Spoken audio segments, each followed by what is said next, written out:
Good evening, everybody. Welcome into the New York Post headquarters. I'm Mark Halpern of 2WAY here at the New York Post. We are partnering on election night coverage. Glad to have you here for coverage and conversation like no other on this election night. There's already some news, which we'll tell you about in just a minute, and we'll run through the evening. We'll constantly be giving you the latest, and of course, if you're here in the 2WAY platform, we'd love your participation.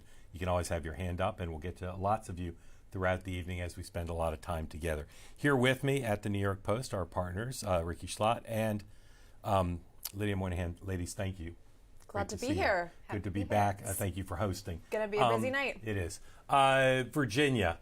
So earlier today we looked at the poly market betting on the Virginia race, and as you can see, much different than the polls. Poly market bettors give very high percentage, nearly 100% chance that Spanberger would win the governor's race. Well, in this case, the wisdom of markets was quite wise because the race has already been projected. The polls haven't been closed for very long in Virginia, but a number of organizations already calling the Virginia race, projecting the winner is Abigail Spanberger.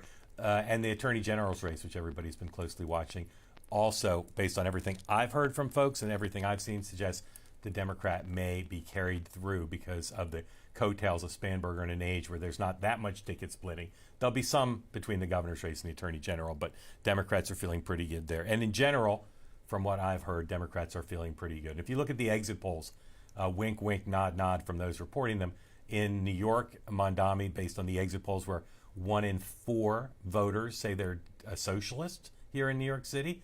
Mondami, I think at this point, if you were betting, would say would not just win, but probably clear 50. And then even in New Jersey, which people thought might be close, again, indications based on what I've seen so far that Democrats may well do very well there as well. Ladies, I'd love to just your, based on what you guys know, particularly about New York City, Lydia, where do you think things stand in the mayor's race?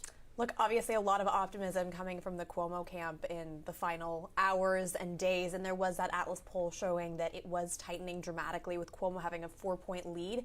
But as you and I have discussed, with Sliwa in the race, the numbers aren't necessarily going to work. Now, there is record turnout we haven't seen since 1993.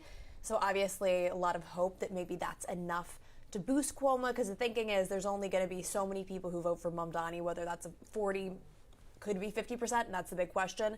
The more turnout you have, potentially the better it looks for Cuomo, but obviously it's going to be sort of a Hail Mary if he's able to actually get it done. Yeah, Ricky, record turnout, which Cuomo needed, but no indication I've seen so far that he's going to win. I don't think so either. I think the first couple days of early voting were looking better for him because that was older voters who were showing up first at the ballot box. Right. But now, as the last few days have come in, it's younger voters that have kind of closed that gap. And today, I think we've seen more of that as well. So I don't think the indications are great. And I can't help but think, what is Sliwa doing? Those polls have shown that if he was not in the race, then Cuomo would have had a much closer run or swing at Mamdani. Yeah. Go ahead. No, not sure the Elon Musk or the Donald Trump endorsement at the 11th hour was enough to pull the votes away from Sliwa. And in fact, if you look at David Hogg's tweet, he tweeted that poll workers were telling voters that Cuomo had been endorsed by Trump and Musk, which is of course illegal, but he was saying that as a sign that people were turning out for Mamdani in even greater numbers. Right. So we'll see. And of course, if he does break 50, and I've heard some of his supporters say they think he'll break 50 by a lot, the conversation about whether he's got a mandate will be at least somewhat set aside. But one of the things we'll talk about tonight is how strongly some people feel about a Mamdani victory. Some very, very excited. Believe it's transformational, positive way, and some New Yorkers feeling quite upset, and not just billionaires, but other people as well. Polls closed now, already in Virginia an hour ago. They just closed in New Jersey. They'll close in New York in a little less than an hour, so we won't know anything official before then because the exit polls are held back and no projections will be made before the polls close. And California, of course, doesn't close for 3 more hours. I want to show you, there are elections all over the country, and just to give you a sense of what we're going to do here, the 3 of us will be with you all night. We've got guests who are coming in. We'll get to some of them in just a minute. Members of the community will be coming to you early and often as well. We look forward to that. And we'll bring you all the speeches that come that seem compelling. And, of course, we'll continue to aggregate everything that's out there, including on X. Ladies, I want to show you what, if it's not the best tweet of the night, by the end of the night, I'll be surprised. This is from the Secretary of State of Kentucky, who tweeted earlier this evening something that's just a classic. We'll put it up, and I'll just say that I love everything about it. Do we have it? I think we do. Yeah. So Secretary of State of Kentucky says, we're getting calls about polls being closed. They're closed because we do not have elections today. Kentucky votes next year. You cannot vote today in Kentucky for the mayor of New York City or the governor of Virginia. Sorry. Ladies. More civics education. Meghan McCain said we need more civics education in Kentucky, but I just can imagine. I'd love to hear the audio of those calls. Hope they were recorded. The low information really voter. Yeah. Truly. The low information non-voter. Oh my God. Can't vote in It Kentucky. goes to show how much Accepted coverage, voter. though, the New York City mayoral election is getting so much coverage that Everybody people wants in on it. think that they should be getting in on it. Yeah. But it also makes me think there was an interesting proposition on the ballot here in the city, which was whether we should move our elections to presidential election years to bring out larger voter turnout. And I thought, yes, that seems like a kind of easy one, in my opinion. I do think that it is difficult and it is confusing to kind of keep track of when is everything happening, and a lot of people I think are less motivated to show up if it's not also a presidential year-end ticket. Just as the president advocated selling, it does advocate and have this program selling visa or immigrants. You can pay $5 golden million. visa. What do we say? You can vote in New York for $10 million. You can raise money for the city. Right? Yeah, maybe that'll Honorary fund the free citizen. buses that have been promised Get a key to the city and the right to vote. You don't even have to live here. One thing that's been so striking to me, actually, even in just the last few days, is sort of the tone shift when it comes to Mamdani voters. All through the election, we've been hearing, oh, finally someone who understands us and who's prioritizing affordability. And then in recent days, I've had conversations with folks. There's been reports about a number of voters who are even now kind of grappling with the fact that he's probably not going to actually be able to get much done or fulfill any of his promises. Even SNL poking fun at that in their cold open, the Mamdani impersonator saying, yeah, together we'll find out that actually we can't get any of this done. So it's been interesting even before, and who knows, anything could happen tonight, but even before he's elected, voters, it seems like, are getting a lot more realistic about the fact that he may not be able to do everything he's promising. Shocking. Yeah. Let's bring in our friend Larry O'Connor. Larry hosts O'Connor and Company on WMAL in Washington, and I consider him a keen observer. Larry, good to see you, my friend. Thoughts on Virginia, where the race has already been called for Spanberger? Is that something that will have national significance, either as it's spun or as it's interpreted?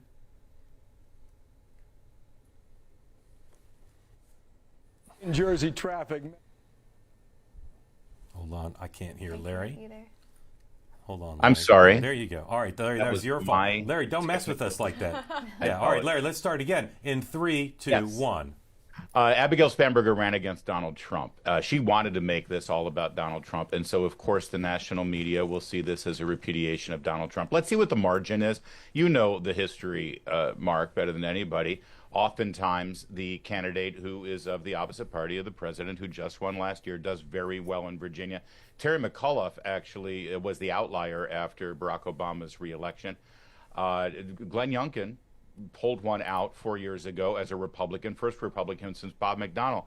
And let's talk about Bob McDonnell. That was 2009. You talk about a repudiation of a president who had just won the year before.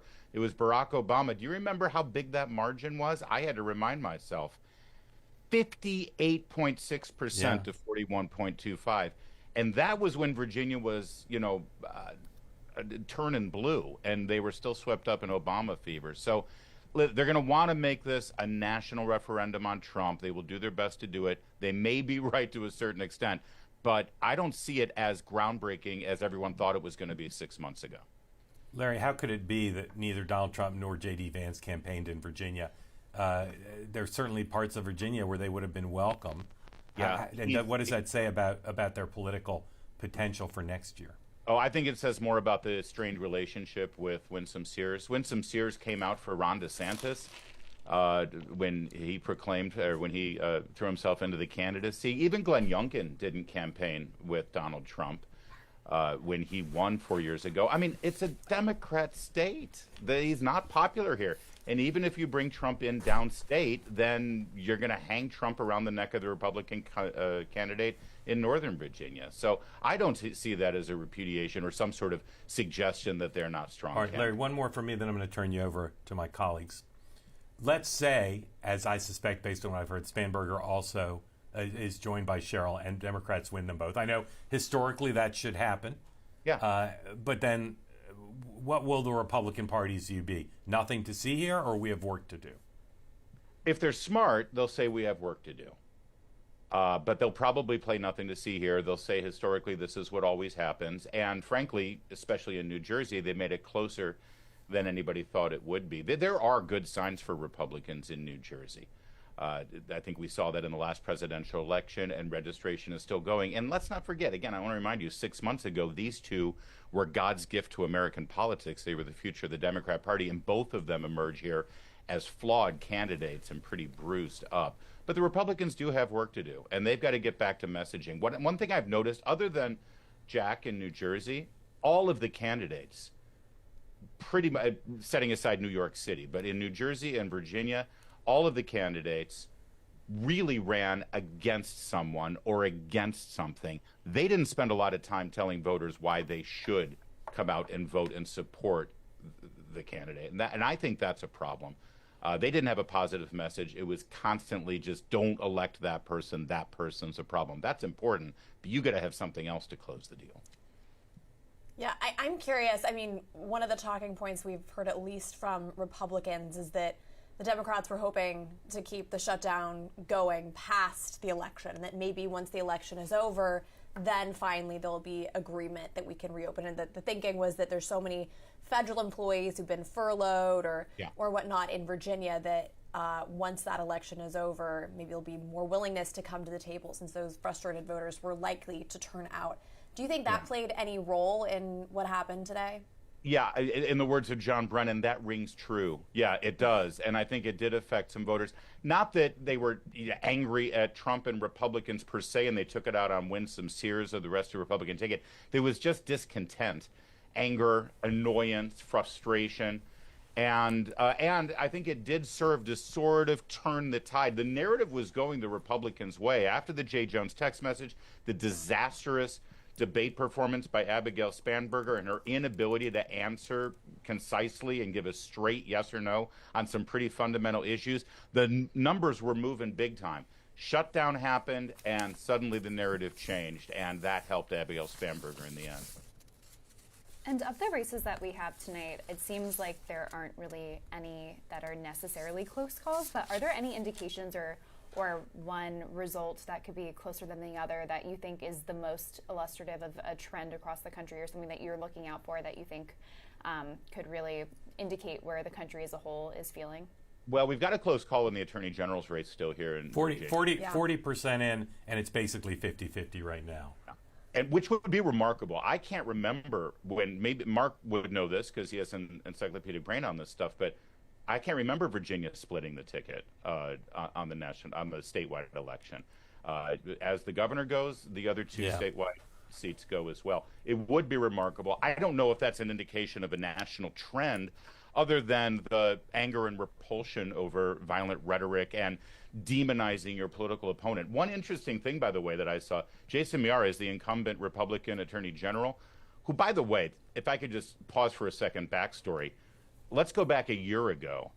A lot of Republicans in Virginia wanted Miyares to run and primary Winsome Sears. One of the problems with this ticket is that Republicans do what we often do, which is, well, she's next in line, so she's going to get the nomination. And there was a lot of buzz about Jason Miyares actually jumping up to the top of the ticket and running as governor.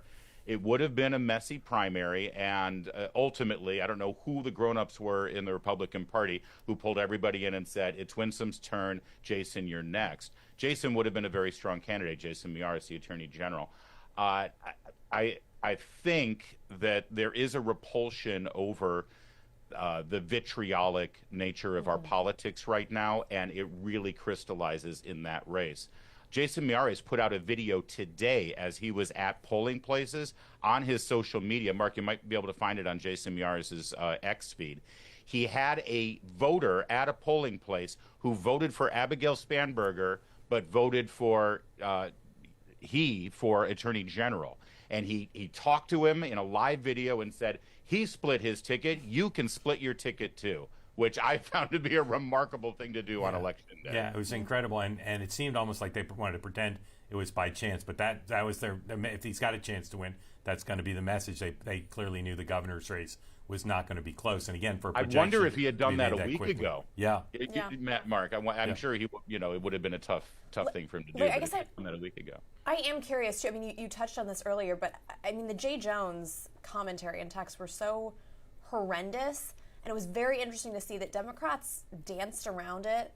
They didn't condemn him, and I'm curious because it's obviously too early to talk about what's happening in Maine, but a similar situation, Graham Plattner has a Nazi tattoo. Democrats aren't distancing themselves from him.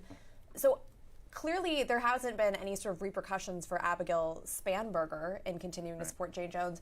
Do you think the Democrats are going to take away anything from that whole situation? I think they're adapting the Al Davis mantra now, moving it from the NFL to the politics, which is just win, baby. Doesn't matter. Doesn't matter. As long as you win, do what you got to do to win. And I mean, at the end of the day. It's also, Larry, the Trump mantra, which is if they say you got to quit, but you don't quit, eventually they quit asking you to quit. Yeah, that certainly was. He felt that his popularity would be, and the power of his personality was able to ride through any controversy, and for the most part that succeeded for him. The difference is not everybody has that kind of personality. Abigail Spanberger doesn't. I think a lot of people saw, I mean, she was built up as this really gifted, transcendent political woman of the future, and I don't think she really proved to be that candidate. She won in a year that she should have won, that any Democrat would have won. She wasn't challenged in the primaries, and she ran against a very nice woman, but not the most skilled communicator or gifted politician, and try as she might, she tried to hang the Jay Jones issue on Abigail Spanberger's neck.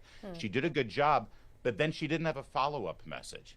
She didn't have a, and that's why ... That was the problem. In the last 4 weeks, all you heard from from Winsome Sears was Jay Jones, and she wasn't running against Jay Jones. Stand by for a second. Let's take Fox real quick. They're running through their exit polls. So let's go to Fox News. What we're seeing is appearing to be a pretty big gender gap in Virginia in this race. For women, they supported Spanberger. That's about a 24-point margin that went to Spanberger. The male vote in Virginia, Winsome Sears did get that vote. There's about an 8-point spread there, but you're looking at what adds up to be about a 32-point age gap in Virginia. Lastly, I'll show you this. We know the federal workers in Virginia, we are watching closely, affected by those federal cuts. Well, for those who said when they cast their vote that they were a federal employee, worried about those cuts, obviously, they cast their vote for Spanberger by a pretty overwhelming margin. Really starts to paint the picture, Jesse, as to how Spanberger pulled off victory there. All right. Thank you so much, Sandra. Okay. Larry, thank you. Stay with us if you can. Again, just to reset the night for you, we'd love for you to get in on the conversation. If you're here on the two-way platform, you want to be in, please raise your hand. Grateful to have our friends at Fairway and Green sponsoring us tonight. Great partners of ours. And tonight, you can get 25% off their products. I'm wearing their shirt here, right here, with the great two-way logo. But you don't need to get the logo stuff. The full site-wide, 25% off. Now go to 2way.tv/fairway. Use the promo code election25. You can get entire collection 25% off. Fairway and green is comfortable. You can wear it in the office. You can also wear it, of course, on the golf course. It's casual, but it also looks great anywhere you want to wear it as you move between whatever worlds you're in. Men's, women's, kids, all on the site. It's for the modern professional. Sharp, classic pieces that carry you effortlessly from the boardroom to dinner, again, back to the golf course. Fairway and green. I recommend the products to you. I love them. I wear them pretty much every day. Clean, sophisticated look that you want on the course, refined, comfortable, and always in style. Again, go to 2way.tv/fairway. Use the promo code election25. Care to share with the whole class? Yeah. I feel like we were cheated out of a nice polo. Stay with us. It's the most comfortable stuff like this I've ever worn. So let's quickly go to MSNBC while we reset a little bit. Also doing some results. As MSNBC lost Steve Kornacki in the divorce, he's at NBC. So now MS Now. Let's see if we like Ali Velshi at the big wall. At 64. Let me just run you through this. The furthest most northeast county in New Jersey's Bergen County. This is where the George Washington Ricky, Bridge early ends review up on of the Ali other at the side. wall. What do you think? Right No now, 35% of the Not vote the in. same. Mikey Sherrill's at 60% in there. Then you go to Hudson County, which is again another New York suburb. 78% of the vote going to Mikey Sherrill right now, with 40% in. If you go to Essex County, this is where Newark Airport is. 35% of the vote in. 78, almost 79% of the vote going to Mikey Sherrill. Go just a little south of that to Union County. This is where the Port of Elizabeth is, one of the biggest ports in the entire country. 60, obviously affected by tariffs. 66% going to Mikey Sherrill there. Flemington County, 69% All right, we get the going point. to Sherrill. He's reading some results. County, Let's bring in Mr. Ridley. Mr. Ridley, welcome in. M.A. Ridley, member of our community. Tell folks who don't know where you are and what's on your mind. So I'm Mike Ridley. I'm in Castleberry, Florida, just outside of Orlando in Seminole County. I wasn't surprised about any of this. None of it. I figured it would go blue and it'll stay blue until they get some credible candidates that people can get behind. I think that's exactly what we're going to end up with. You talking about in Virginia in particular? Virginia and also in New Jersey. I really don't think he stands a chance there. Yeah. And it's the nature of both those states, especially with Virginia and those northern counties. I have friends that work for the FDA and also for the Nuclear Regulatory Commission. They've since retired, now living in South Carolina, and just how chaotic the politics are there. Yeah. Let me ask you this. You a fan of New York City? No, not at all. Not at all. All right, so you think we're entitled to a socialist mayor? Well, I would just say that it gets siloed. I work for a Fortune 500 company. I'm a microbiologist, and I do infectious disease, and I work for a company and specialize in food safety. I can tell you that when I ran the North American field, that it was, if we had folks in that area and how they looked down upon the rest of the U.S., and it was just one of those cultural things, I believe. Okay. Mr. Ridley, thank you. Stay with us. Appreciate the commentary. Let's bring in Brian Wolf. Brian's a longtime Democratic strategist, worked for many leading Democrats, including Mrs. Pelosi, Speaker Pelosi. Brian, great to see you tonight. Let me ask you about New York. If you were the chief of staff at the DNC and Mr. Mondani wins tonight, what's the message for the National Democratic Party about Mondani? Look, great to see you, Mark, by the way. I think it's actually something that Democrats in New York have embraced. And I think that, when, as Ms. Pelosi always says, when you fit your district, you win. I think that Mondani certainly fit New York City without a doubt. Cuomo was something of a retread. I think that, every step of the way that, Mondani has only reinforced his position. I think that he's gotten a lot of advice from, sort of the elders of the party and how to go forward. But remember, he's mayor of New York City. please, he's mayor of New York City. He's exactly doing what you would expect him to do. And he's being representative of New York City. He's got a lot he's got a lot of work to do with the Jewish community in New York City. But I think that he's going to do, he'll do that work. I'm quite frankly, I'm not a huge fan. I'm not a socialist. I'm more of a moderate. But I do think that he struck a chord. I do think that people, just like it when it comes to Miss Pelosi, people want to see a new generation of leaders. And that's no different when it comes to New York City. The juxtaposition between Andrew Cuomo and Mandami is pretty stark. There's a lot of young people. If you look at the exit polls today, you see a lot of young people that are stepping up to the microphone and talking about, he looks a lot like me, in that younger voice, in that younger generation, and that hopeful voice. And, I think we can all think back to someone who had a hopeful voice for the party and what that means. So, Brian, on balance, is it a good thing for the Democratic Party nationally or bad to have a socialist mayor of New York City who's also a Democrat? I think the Democratic Party needs to stop pigeonholing Mark into, specific places. I think that there's got to be a party and a tent bigger for everyone. We don't have to be for everything, but I do think that, where you fit that, whether it's New York City or a congressional district, or a state run, if you fit that, so be it. And I think that's what Mandami did. He embraced New York. We've seen it before. And I think he's really going to moderate himself going forward to be able to make sure he's representing the people of New York City.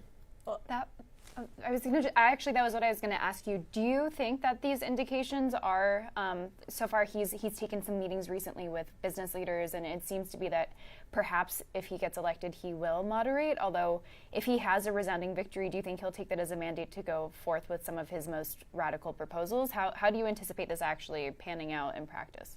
Yeah, that's actually an excellent point. But I absolutely think 100% to your point.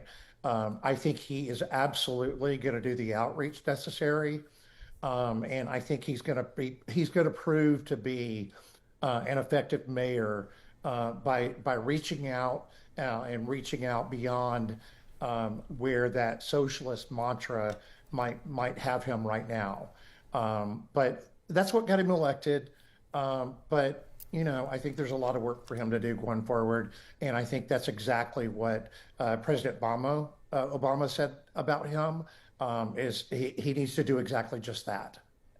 I guess a couple points. One, I think it's significant that he voted on the working family line of the ballot rather than the Democrat, and I think that would signify he identifies more as somebody who's more of a communist or a socialist than a moderate Democrat. I'd also just disagree with what you're saying about outreach rather to the Jewish community. I think he's ran on a pretty anti-Semitic platform saying he wants to globalize the Intifada, or rather refusing to condemn that. But I am curious, Hakeem Jeffries, Kathy Hochul, some of these moderate Democrats clearly tried to sort of ingratiate themselves to him, did give him an endorsement, and yet Hakeem Jeffries now, when asked whether he thinks Mamdani is the future of the party, is walking that back a little bit.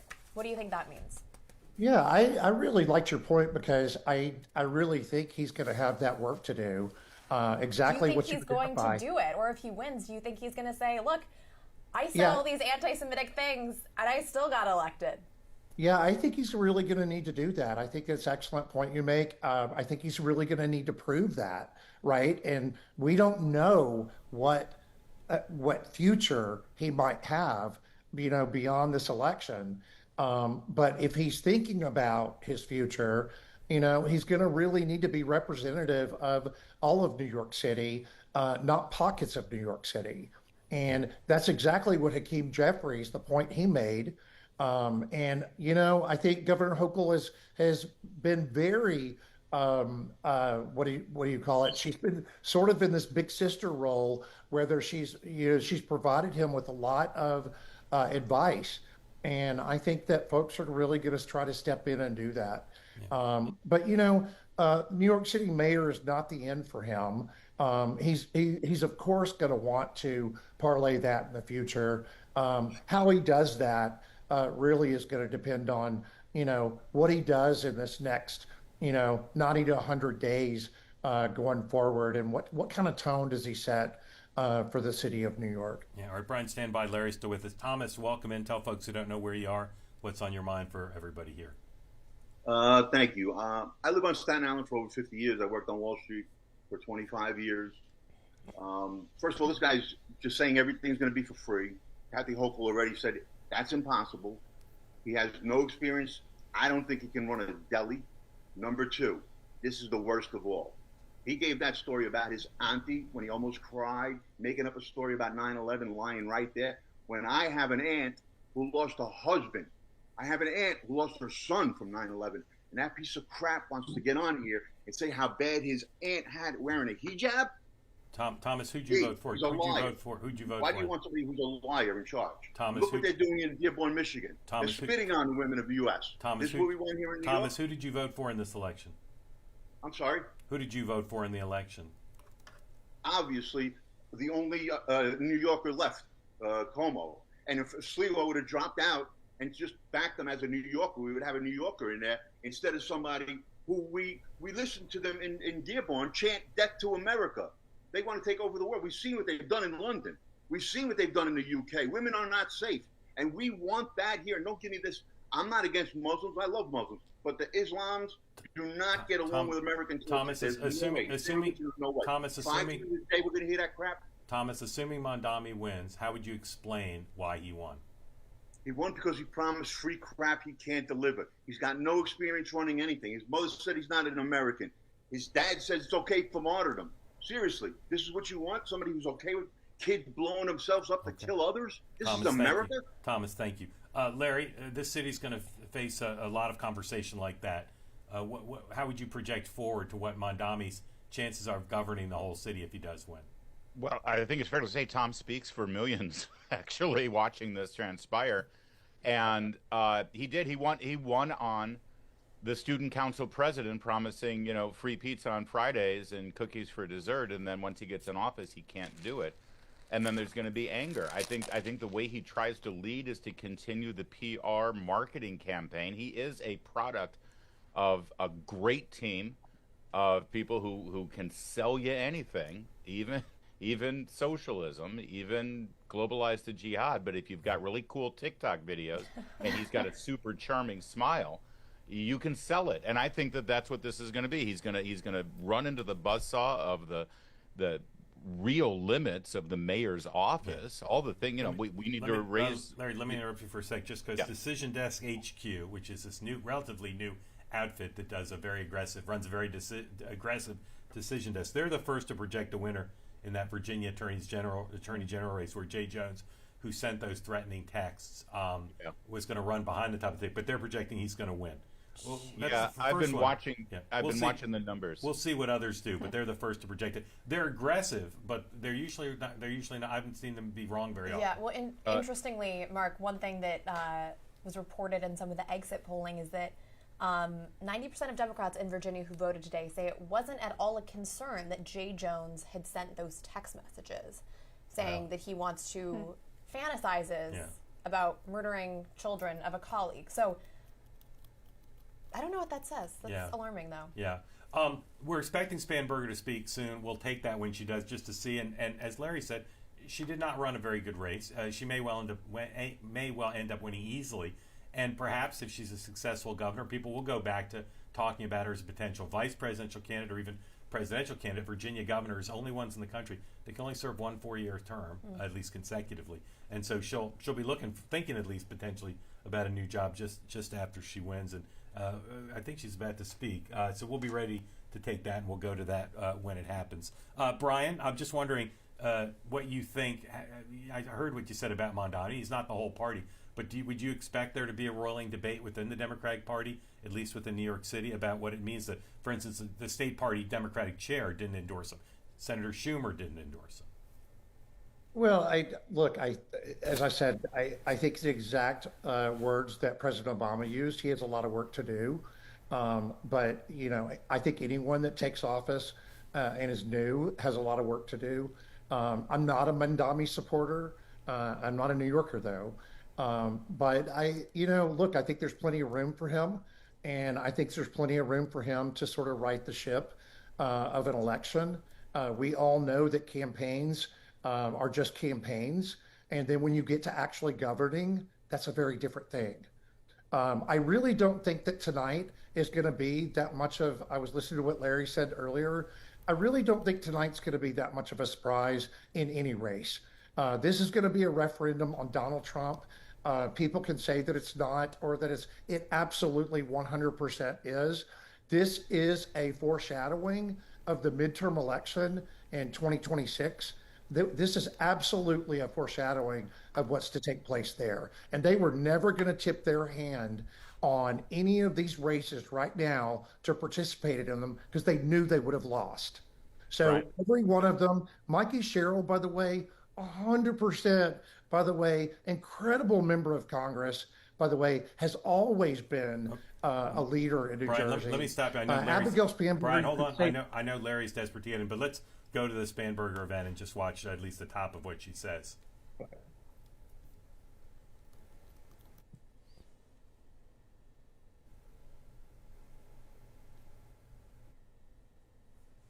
Mm-hmm. This is her victory event in Virginia, at her headquarters.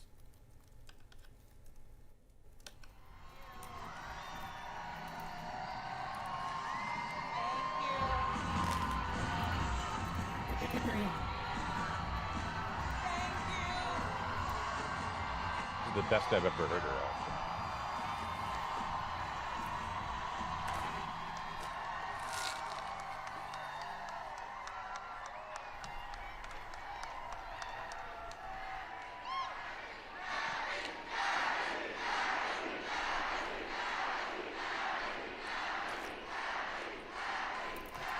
Is she there by Abby? I think that's what they're saying, right?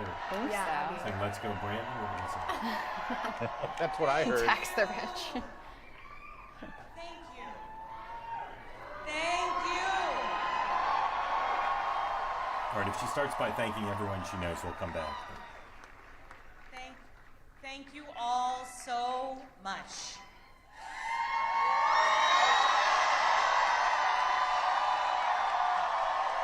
Like,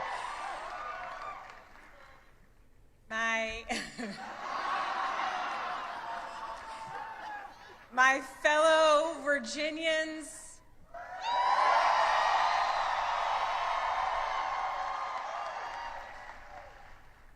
tonight we sent a message.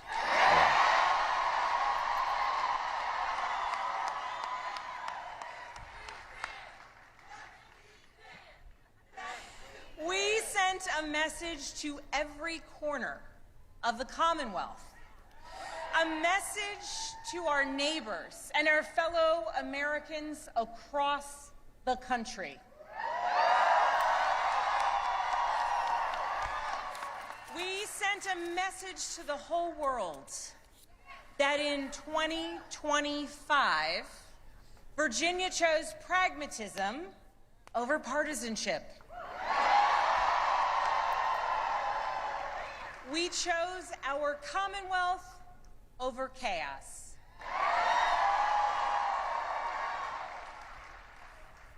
You all chose leadership that will focus relentlessly on what matters most.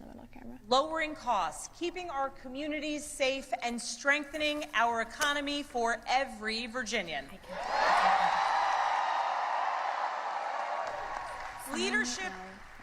Leadership that will focus on problem solving, not stoking division. We chose leadership that will always put Virginia first. All right, we can dump out of this. And we'll Virginia, keep watching. I cannot wait to get to work. Let's polls close in New York in about 21 minutes, and I want to go there to New York Post City Hall reporter Hannah Fearlick.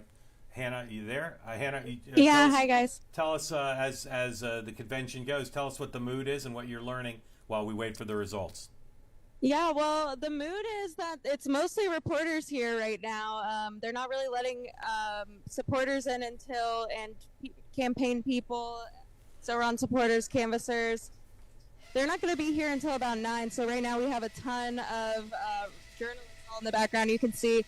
But the campaign said they're feeling really good. I just spoke to Dora Pekic, who is Zoran's press secretary. And she said, they're feeling really encouraged by the exit polls they've been seeing, of 1 in 6 new voters. 1 in 6 voters are new voters for the very first time, which they're very encouraged to see. And they said, that didn't stop him from getting out this week and hitting the pavement and talking to new voters and canvassing up until the very last minute. So they're feeling excited. Their energy seems good tonight, and there's certainly a lot of attention here. So we'll see how the evening plays out. Hannah, what kind of space is it? How many people are going to be pressed in there? Is it a ballroom, or what kind of space is it? Yeah, it's so we're at the Brooklyn Paramount Theater. This is a very large venue, probably like 3,000 cap if I had to guess. It's a lot of big acts play here, so this is definitely a step up from his primary party, which was at like a 2-level bar in Queens. So yeah, we're out here in Brooklyn right now. All right, Hannah, throughout the night, if it ever gets to be too crowded and you need us to call the fire marshal, just tug your ear and we'll call. Sounds good. Any questions, ladies? Do you have any insight into how large that venue is compared to the other campaign HQs right now? I'm just curious if that's an indication of how confident they are of a victory. Yeah, my colleagues who are at the other watch parties, they definitely look a lot smaller. I believe Cuomo's is at some sort of a banquet hall as well, but definitely not anywhere near this size. You guys can see behind me, it's huge. Yeah. This is like bigger than a wedding venue, huge. So, yeah, and then as far as Sliwa, I think most of his supporters are already there from what I've heard from my colleagues over there. He's at more of a cafe in the Upper West Side, I believe. So, Okay. yeah. Any guidance on when we may hear a sense of what the results are from the Mamdani camp? Not necessarily when we'll hear the results. I think we'll get numbers in at 9 and or shortly after 9, and then we'll see. But they haven't, made any real comments about that. They're definitely still hoping for that over 50% is what they expressed to me. But, they're also really just focused on winning was kind of the messaging I was getting from his spokesperson. So that's the latest there. Hannah, stay with us and shout anytime you've got anything to share. We'd love to have you back on, so please let us know. And when it gets super loud, we'll pretend we can hear you. We'll pretend great. you can hear us. Thank you. Brown Lehman's here of the Federalist. I'd love to have you here. Love your overall thoughts on what we know so far about Virginia and about just framing the other big races we're looking at. Yeah, right now in Virginia, I think I'm waiting to see what the final tally is. Look, if Spanberger comes in and she is plus 10 in her race, that's a warning sign to Republicans. But if she is within 1 to 10 points ahead of Sears, I don't think that's necessarily a warning sign, right? Remember, Virginia, first of all, is much more left than the country nationwide. They went for Kamala Harris by 5 or 6 points last election cycle. So it's unsurprising for her to win this, and it's unsurprising for her to win it in single digits. If it's double digits, that's where I'm going to get concerned. Same with New Jersey. Again, New Jersey is more of a swing state right now than Florida is. If that comes into a double-digit lead for Cheryl, that's a problem for Republicans. If it's within single digits, I think the GOP is actually doing about as well as we expected nationwide and shouldn't be too much cause for concern yet. Yeah. One of the things we're all looking at tonight is demographics and geographic, which is comparing to what Donald Trump did in some of these states, like in New Jersey and Virginia, where he did better in 2004 than he did in 2020, in some cases in 2016, and then with certain groups, particularly Hispanic voters. Right now, the returns in Virginia, for instance, are suggesting that potentially every county in Virginia has moved more blue than it was just last year in the presidential. And that, Brianna, to speak to what you just said, that would obviously be a negative because the gains that Donald Trump got might be given back. Obviously, every race is different. Weak candidate at the top of the ticket for the Republicans, but that's something everybody is going to be looking at.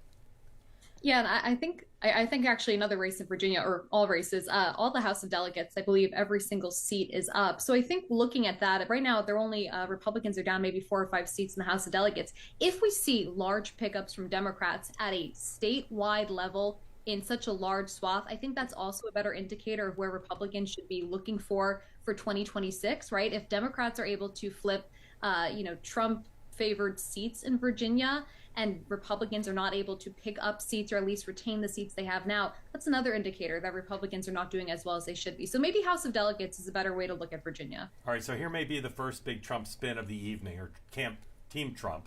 Chris LaCivita is one of the president's top political advisors. He is a Virginian. He knows the state well. He just tweeted just a few minutes ago regarding the top of the ticket in Virginia. A bad candidate and a bad campaign have consequences. The Virginia governor's race is example number 1. So that's going to be what the White House says. They lost that race because they had a bad candidate. It had nothing to do with Donald Trump.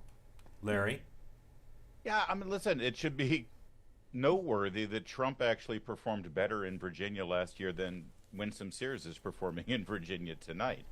I think that says something. It certainly doesn't mean that it's a complete repudiation of everything Trump. She was a rough candidate. She didn't really get into gear until about May or June of this year, and she did not raise the money that Abigail Spanberger raised. She was incapable of doing it. So that's not completely wrong. But I'm with Brianna. Let's look at the margin of victory. That's going to be a big indicator, I think. Yeah. I'd be curious, Brianna, I mean, it does seem like Vance and Trump kind of tried to stay out of this election. Do you think if they'd shown up, given a little bit more support, that would have ultimately helped Winsome Sears, or do you think this is maybe potentially a repudiation of some of their policies? I think I'm a little bit torn on that. I think what we've just talked about, I think Winsome Sears was a bad candidate. Look, Glenn Youngkin was a great governor. He ran a great race. But one of the reasons that he was so successful is because Terry McAuliffe basically said, no, teachers are going to get to decide about children's futures, not just the parents. That was really the linchpin in that election that's, shifted most of Virginia right for Glenn Youngkin. Winsome Sears didn't have that kind of moment. She didn't have that momentum.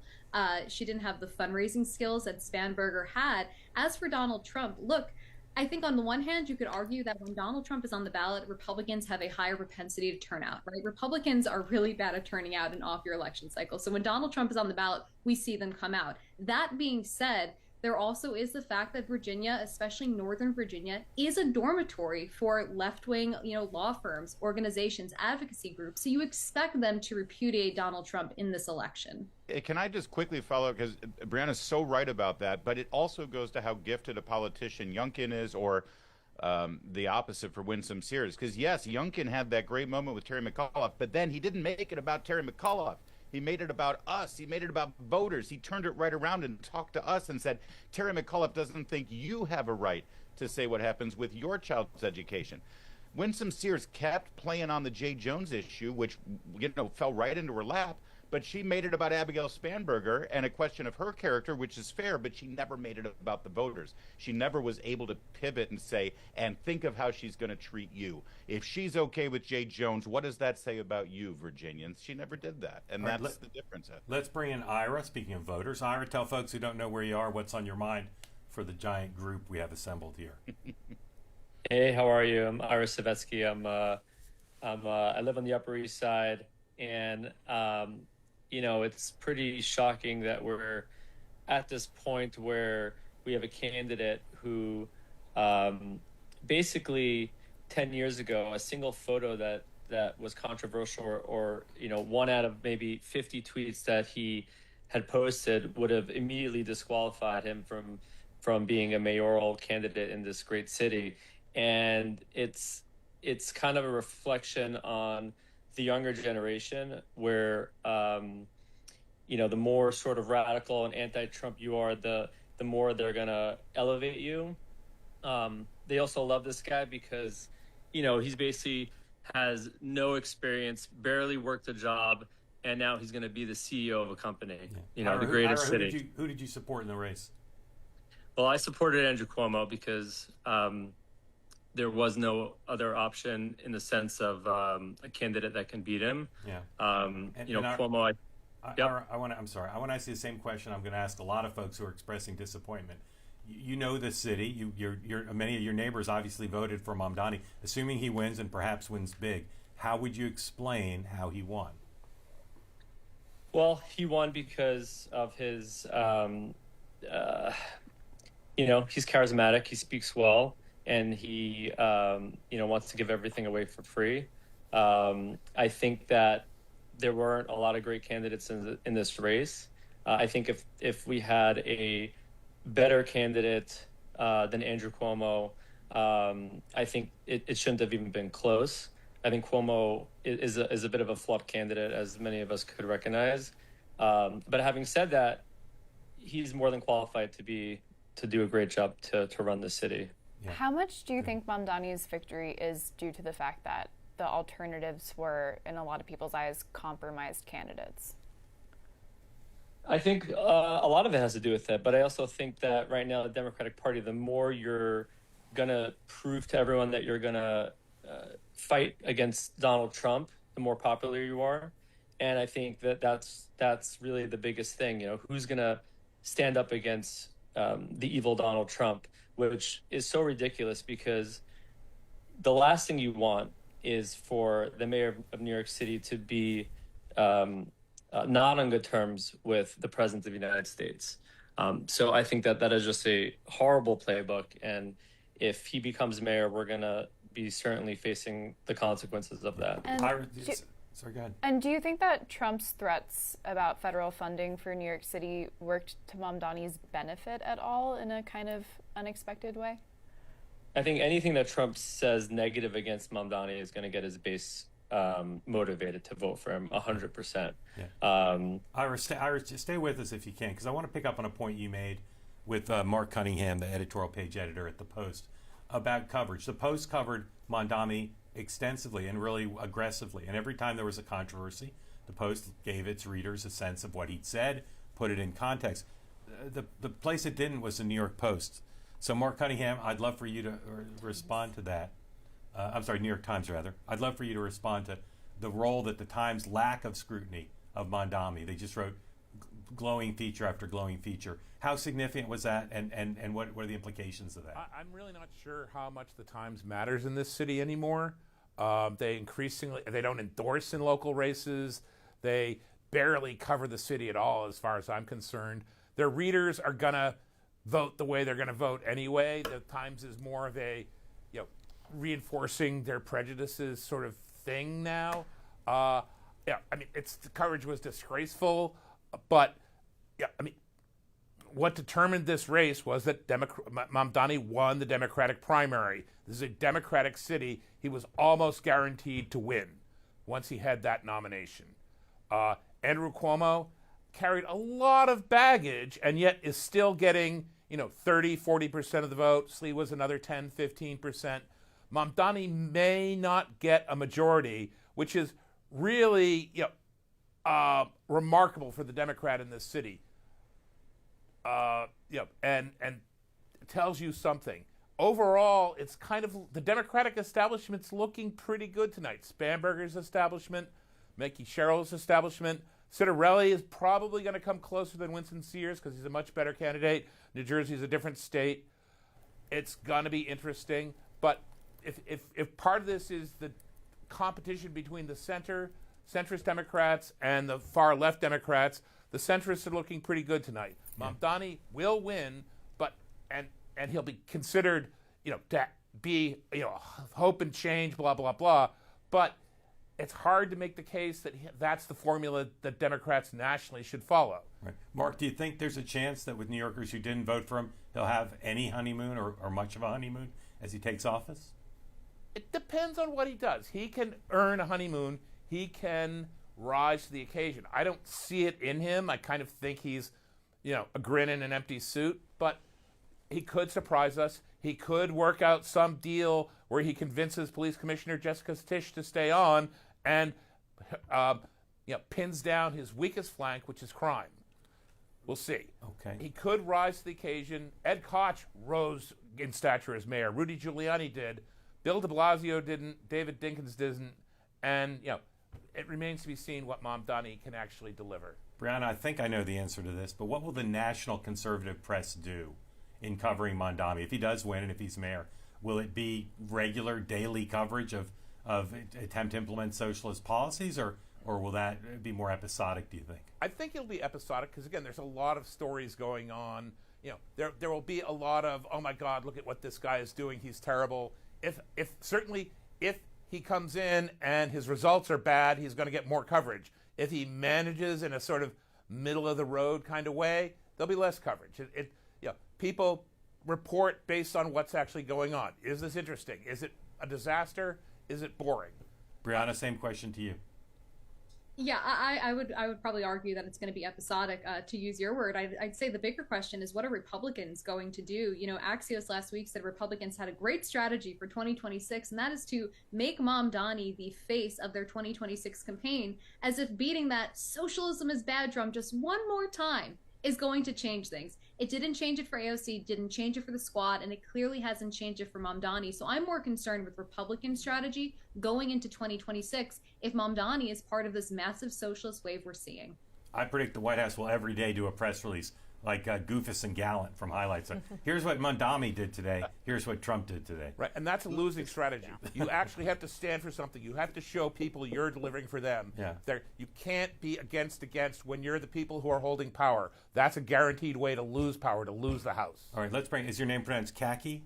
Am I pronouncing Correct. it? Khaki Hunt, Yes. welcome in. Thank you for being part of the Two-Way. Tell folks who don't know where you are and what's on your mind for our group here. So I'm East Village, New York City, and I've actually been boots on the ground since the fall of the donkeys here in New York City since the primary. And it was basically anyone but Mamdani. So first it was Adams. I was with that campaign. And then it was Cuomo.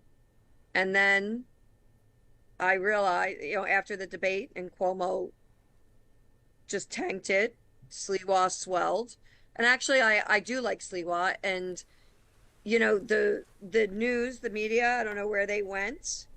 The hatchet job that they did on him from the beginning and how they never really took him seriously as a candidate. I think it was Savetsky that just said this. In most states, it's illegal to lose a primary and then to run as an independent. New York is one of them where you can. So Chomo should have dropped out after the primary. That's a period. And the way that there they are, the New York one, or all of you, the way that you framed it and made it, I had Google alerts on all of them. And if you look at the coverage that you all gave to Sliwa, it was basically just drop out, and that's it. Okay. I am actually this close, first of all. I'm a lifelong independent. I'm this close to becoming an elephant, and this close, too, to a class action lawsuit against the media for the electioneering, to say that we don't have a constitutional right to vote for Sliwa or that he's this illegitimate candidate. It's egregious, and I think it's borderline unconstitutional, to be honest. Thank you. Hold on. We all know Mamdani was a straw donor for CARE, so why wasn't that picked up more? This is like criminal conspiracy. Like, Mamdani's going to probably end up in prison, and we're acting like he's going to be this great mayor and he's going to win. This is a story that I'm sure you're all aware of. I'm not sure he's going to end up in prison, but I will predict that there'll be investigative pieces that come out after the election that lay bare some of his past that didn't come out during. Let me ask you a question from the New York Post chat on YouTube. Donald Trump's endorsement came very late. Some people are asking if he was going to try to influence the race, why wait till well into early voting on the eve of the election? Do you think that if Trump had endorsed sooner, it would have made a difference? Or not endorsed, but made it clear that he didn't want anyone to vote for Sliwa? There's a lot of folks who were coming out at the 11th hour, Elon Musk, another one of them. And the timing is very curious. Look, I think there's always sort of a Monday morning quarterback approach to say, well, maybe if this had happened earlier or if this had gone differently. I'm very mixed about the Trump endorsement because clearly, as we saw, voters who were loyal to Sliwa are extremely loyal to him and need to be pretty aggressively nudged if they were going to vote for Andrew Cuomo. And I think hearing from a Republican like Donald Trump, who they like and respect, that could move the needle for them. But you're looking at 10 to 15% of the population. Of course, the concern is, do you alienate more than 10 to 15% of the population here in New York who really dislikes Donald Trump? Right. So I tend to think that maybe it could help with the Republican vote, but I coulda, woulda, shoulda. Yeah. I don't know. Interesting tweet from the New York City Board of Elections making 2 points. First of all, 2 million votes cast, more than 2 million votes cast. First time since 1969, 2 million people voted in the mayor's race. And they say polls are closing. Literally right now the polls are closing, but they say if you're in line by 9 o'clock, you can still vote. And there have been long lines all day, so I suspect there'll be some more votes being cast even though it's past 9 o'clock. And then, well, I'll get to that in a minute. Brianna, what do you think about New Jersey and what you've seen so far? And assuming, let's assume, because it's all indications are that the Democrats win that one as well, what would the message be to national Republicans about those races, if any? Yeah, well, I think the national message is Republicans need to figure out two things. They need to figure out a better ground game. You know, again, it is very difficult to turn out Republicans in off-year election cycles. Democrats just do a better job getting voters out. So we have to figure out how do we turn them out for 2026 too. How do Republicans win without Donald Trump on the ballot? Because what it appears to be is that when Donald Trump is on the ballot, more Republicans turn out. In New Jersey's case in particular, I really did have hope that Jack would win this. Look, I think Cheryl was up about 20 points in July. Jack closed that. He was down by 1 point recently, so he really narrowed that gap. The other big thing is one of the biggest crises facing New Jersey voters is energy prices, okay? And Jack Ciattarelli warned about this during his last campaign where he said, look, I'm all for trying to, be a little more clean with our energy sources, but that does not mean we can dive headfirst into this green energy, climate change initiatives, because then you don't have the ability to diversify where you get your energy from. So one of the big things that Jack has been campaigning on is, yes, we can work to have clean energy, but we have to diversify now to bring down energy cost. Cheryl had absolutely no reason or explanation as to how she would lower her energy costs, except for saying, I'm going to freeze energy prices for a year. Nothing about what she's going to do in a year from now, nothing about whether that's even legal for her to do. So I'm really disappointed that New Jersey voters who are really getting saddled with these high energy prices and taxes still voted her in. Yeah, Brianna, I'm also curious too, we were talking a bit about what was the message from Winsome Sears beyond Jay Jones is a horrible person. I would note from her side, we were seeing some ads sort of falling back on the trans issue, which was such an important issue for Republicans last year. That was obviously the famous ad that many credit for helping push Donald Trump over the edge, at least in Pennsylvania, that Kamala Harris is for they, them, Donald Trump is for you. And we did see Winsome Sears, many of the ads that she played at the end in her campaign were advocating for women's rights and saying she didn't want men in women's locker rooms. That didn't seem to move the needle for her. Do you think there's a takeaway about that issue for Republicans and Democrats, or do you think this is just a bad candidate and that's why it didn't work? I think that's a great question. I think part of it is just Winsome Sears was a bad candidate. I still think that issue is important, but I think, again, given that we look at Northern Virginia, it is a dormitory for all of these leftists. They are, one, suffering probably more than voters in other states from the government shutdown. That was created by their own party, to be clear, but they're suffering more. So they kind of saw this as a way to stick it to Donald Trump and the Republicans. They naturally were going to vote Republican. So I don't necessarily think that the whole trans and kids issue is not a big issue anymore, but I think that voters were voting with Donald Trump in mind and not as a parent or someone who's just part of a local community, which I think they were able to do last election cycle. Yeah. Couple things I want to tell you, everybody. Thank you for that, Brianna. First of all, the president's schedule for tomorrow is out, and he flies. He's having breakfast with the Republican senators, and the pool is covering that. So 8:30 in the morning, we'll get the president's reaction, presumably to what happened, and then he's giving a speech in Florida to the American Business Forum in Miami at 1 o'clock, and then coming right back to the White House. So 2 opportunities to hear from the president tomorrow. Two things from the CNN exit poll about New York City mayor's race. First of all, amongst voters 18 to 29, what percent of the voters, 18 to 29, do you think Mamdani got? What would you guess, 18 to 29? Just have a feeling went for Mamdani. Yeah, What do you pretty overwhelmingly. think? How much? I like quizzes. What do you give me? 80%. 80, 75%, very Yeah, close. 75%. And then amongst voters with no college degree, Cuomo actually won. I believe that. Cuomo actually won. And that's consistent with what we had heard. Let's go to Jake. Jake, welcome in. Tell folks who don't know where you are and what's on your mind.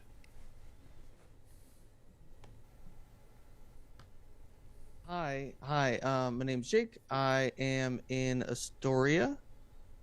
That's Mamdani country. Yes, very much so. At least it seems so.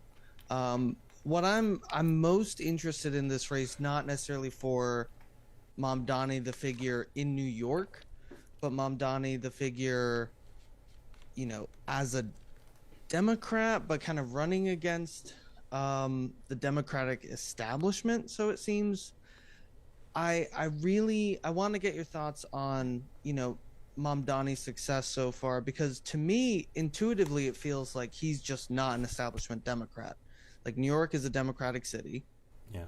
No surprise there. Jake, just tell us who you supported in the race. Oh yeah. I supported Mamdani. Okay. What did you like about him? Did you support him in the primary as well? Yeah, I did support him in the primary. Yeah. What do you like about him? What I liked about him, I think there is a bit of like pie in the sky socialism. Not a bit. There's pie in the sky socialism there, which is something that kind of turned me off from him. But I did think that he had the clearest message on affordability. And I think that this is a time where Democrats really need to be throwing spaghetti at the wall and seeing what sticks. Do you have trouble affording living here? I do. And what do you think he'll do to help you with that?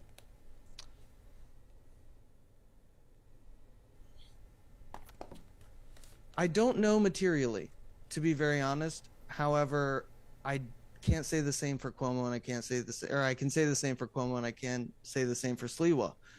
That being said, it's not necessarily, how do I put this? Take your time. Super curious. Take your time. I think that until people have been elected, generally it's all kind of a big guess as to what they're actually going to achieve. And I think that generally when you are voting for somebody, you're in agreement with their idea of not necessarily what's possible, but an ideal.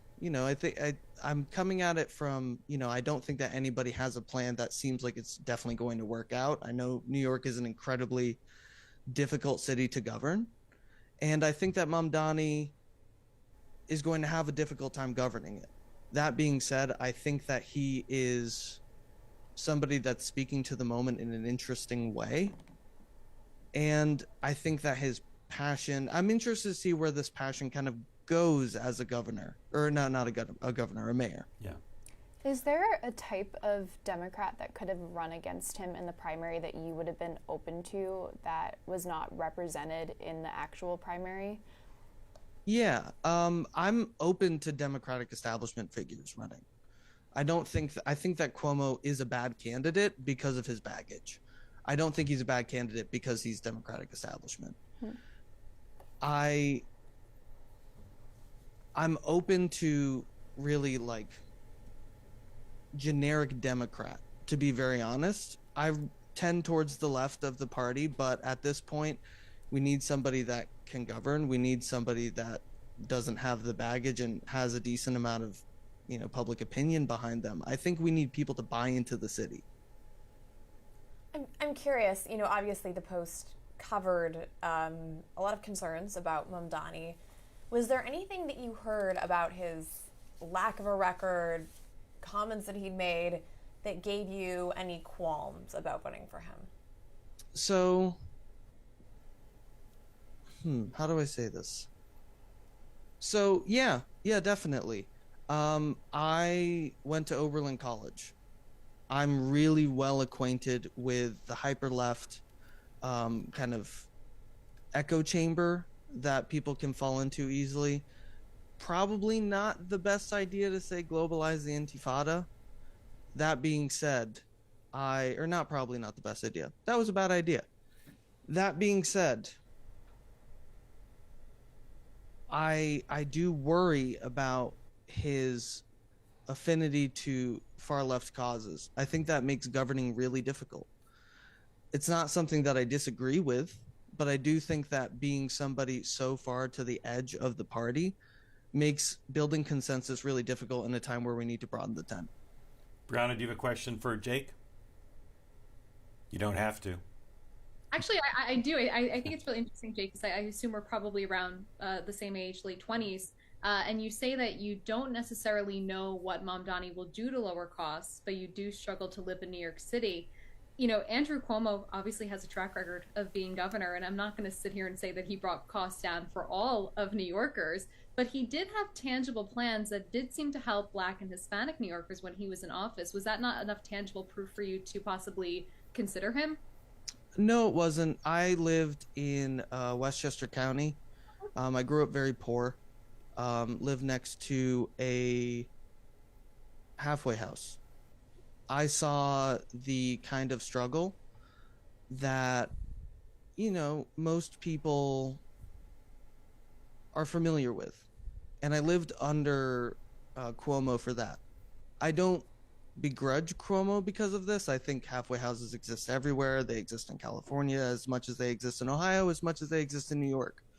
However, I and everyone in my extended family who lived under Cuomo found our lives getting more expensive under Cuomo. So I don't feel confident that Cuomo has a track record that is indicative of good things to come. All right, everybody stand by for 1 second. Jake, thank you for that. Stay with us. I want to see if anybody else has got questions for you. I want to run through a few things. First of all, with 40%, 36% of the vote in, Mamdani's just over 50. Sliwa's at 8%, and a lot of people said, I was one of them, if Sliwa was below 10, Cuomo would have a chance to win. As of now, no. He's got 40 to about 50 for Mamdani. I'll tell you, based on the totality of my inbox, this race will be projected for Mamdani pretty soon. Number one. Number two, I don't have many gifts, but I can tell you pretty early in the evening what the national spin is going to be for both sides. Here you go. Republicans are going to say this. This is just examples, but it's not all I'm basing on. Ben Domenech, a great friend of mine, a great conservative thinker. Here's his tweet. Mamdani and Jay Jones, the Republican, the Democrat, who's likely to win Attorney General in Virginia, are the 2025 Democratic Party. And Chris LaCivita mentioned him earlier, says much the same thing. Hold on, I got to find that tweet. Chris LaCivita says, well, finally, the Democrats have come out of the closet and anointed a communist as their new leader. So that's going to be the Republican spin. Don't watch these other races. Just watch the fact that the face of the Democratic Party, the Republicans will tell you, is a communist. And then here's what the Democrats are going to say. And you've already seen this near Tandon is often the leading edge of where Democrats are going to go. And I want to ask Mark Bednar, a longtime Republican strategist who joins us now, what he'll say about this. If you look at every election where Donald Trump has not been on the ballot since 2016, Republicans have not done particularly well. And what Democrats are saying already is this was a referendum on Trump. Trump is politically dead now because he couldn't stop these two races from occurring. Mark Bednar, welcome in. Larry's already laughing. Larry, I saw you had a big pipe there. Is that filled with something in honor of Mamdani or just regular tobacco? A Virginia blend tobacco. Okay. So not opium, not hashish. Avoiding the tariffs. Yes, I'm exactly. a conservative Republican. I'm not a dirtbag New York socialist, pal. All right. Mark Bednar, welcome in. What do you think of the Democrat spin that this is once again Donald Trump's party cannot win with him not at the top of the ticket? Well, great to be here, everyone. It kind of meets halfway. To one degree, for Democrats to say that this was some sort of bellwether election or some sort of referendum on Trump is ridiculous because neither of these states have gone for Republican in several decades. It's been 20 years since Virginia went to a Republican in a presidential election year, and not since 1988 where New Jersey did. So to say that this is now some sort of a great awakening of voters in typical red states is just flat out not true. On the flip side of that, though, and this is something that Republicans need to continue to engage with, with the upcoming midterms, so 2028 and beyond, is Donald Trump is a unique historical candidate and politician that we see once in a generation. in, maybe in a century. The fact that he was able to build together a coalition across demographic and age groups in a way that no one really even thought possible is truly remarkable. And so for the fact that he was able to bring these voters along, how does the Republican Party long-term maintain that coalition, maintain that tent? That is going to be an existential question that Republicans need to deal with for, years to come. All right, I'm going to ask all five of you. It's a quiz. Buzz when you know the answer. It's multiple choice. Who tweeted this? Who tweeted this? Here's the tweet. Lame duck status is going to come even faster now. Trump cannot turn out the vote unless he is on the ballot, and that is never happening again. Was it A, Bernie Sanders, B, Adam Schiff, or C, Eric Erickson? A, Bernie Sanders, B, Adam Schiff, C, Eric Erickson. Eric Erickson. Eric Erickson's the correct answer. So, Mark, he doesn't seem to agree with you. The conservative thinker, talker, writer, populist, Eric Erickson says... Not a fan of Donald Trump. Not a fan of Donald Trump, but Mark, he doesn't seem to agree with you. Well, no, but it's not incompatible for this reason. It's that the unique Donald Trump coalition of voters, that is very real and very palpable and got 77 million votes. How do Republicans replicate that across the board for years to come? That is an ongoing question for the Republican Party. I fully acknowledge that, and it's something that the party's going to have to deal with and figure out in conjunction. The president, as Mark, you've observed many times, he's done a really incredible job of basically cementing his legacy, but also building for the future as a second-term president. He's still doing that. And so the fact that he is still keenly aware of building this coalition and cementing it to be a part of the Republican Party for years to come, that's still important. That being said, the fact that this election results occurred in 2 Democrat blue states, that is not a failure of the lack of that coalition. This was not Louisiana, Mississippi, Michigan, Wisconsin, Pennsylvania. This is not the blue wall of the upper Midwest or red states. So right. I think these are different observations that are not mutually exclusive, but the coalition building for Republicans going forward, that we cannot take for granted the voters that are in the tent right now. Yeah. All right, let's reset where we are. Projection in the Virginia governor's race. Abigail Spanberger, very decisive win there, probably bringing the Democratic controversial attorney general candidate along with her. Polls closed now both in New York and New Jersey. No projection in either of those races yet, but based on the early returns and the sources I'm hearing from, it looks like Democrats may win also, maybe somewhat handily, not as much as in Virginia and New Jersey. And it appears Mr. Mondami is going to be the next mayor of New York City. We'll obviously look forward to his speech this evening, and we'll talk quite a bit about that on the front end, probably during and after that speech, to see what kind of tone he sets there. Here at the New York Post headquarters with my colleagues, we've got other Post reporters out in the field. We'll be hearing from them as well. And with us now, also Larry O'Connor, Mark Bednar, and Brianna Lyman. And, of course, two-way community. And if you'd like to get in on the conversation, we'd love to hear from you. Please raise your hand if you'd like to get in. And every broadcast needs its Einstein. So here comes Ben Einstein. Not quite. Ben Eisenstein. Ben, welcome in. I misread your name originally, but it's close to Einstein, and I did my best. Take the compliment, exactly. yeah. It's all relative. Ben, welcome in. Tell folks who don't know where you are and what's on your mind. Yeah, I always take that compliment. Usually at the supermarket, they always mistake it, and they say, "Are you related?" I say, "Sure, I sure am." Exactly.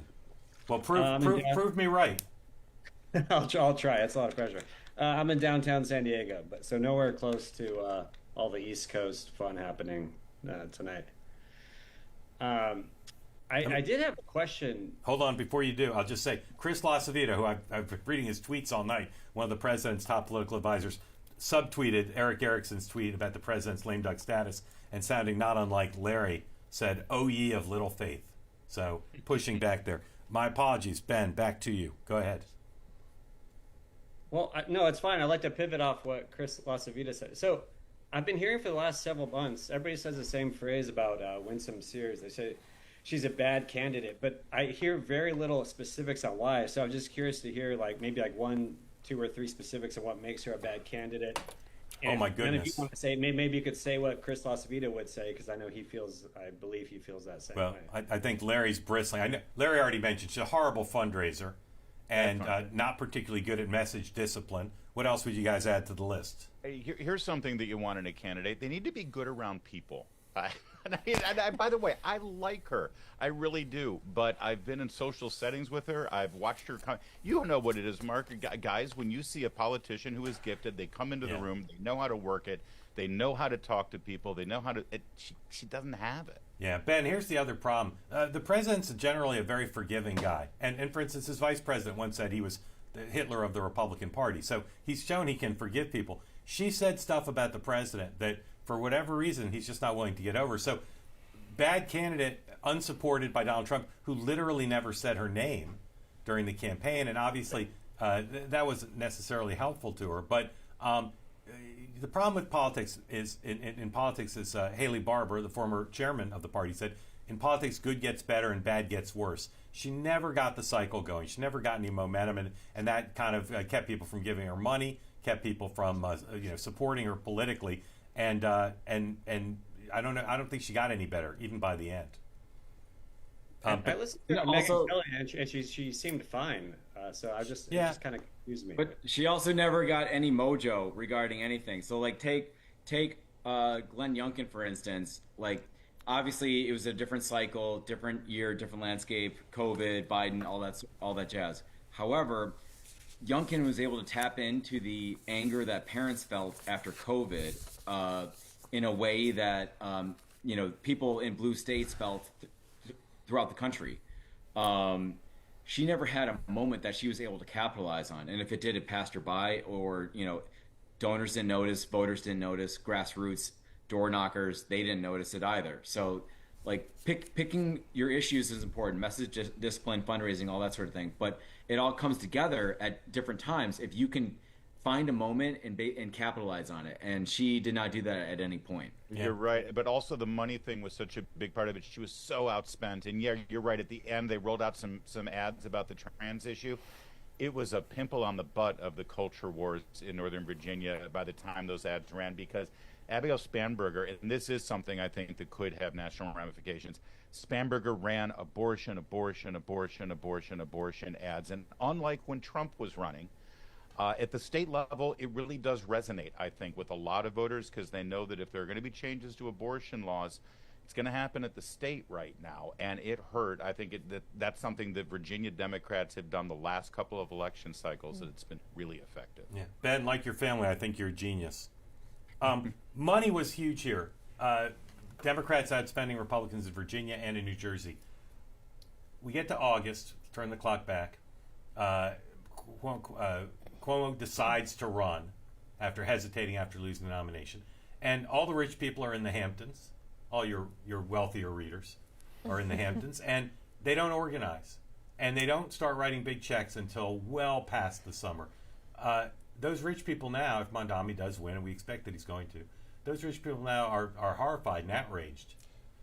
Why didn't they organize earlier? Right. Why weren't they on the air in Labor Day onward with tens of millions of dollars in negative narrative ads? Was that, come September 1, right? Everyone's figuring it out over the summer, but come September 1, Adams is going to drop out. Adams is going to drop out. They're going to get off the jitney. They're going to hand Cuomo, Super PAC, $10 million checks. Right, and obviously, Bloomberg continued to funnel money into his campaign, but ultimately, it doesn't come down to the money. As Bloomberg himself illustrated when he ran for president, he poured hundreds of millions, and it didn't move the needle for him. So it did when he ran for mayor.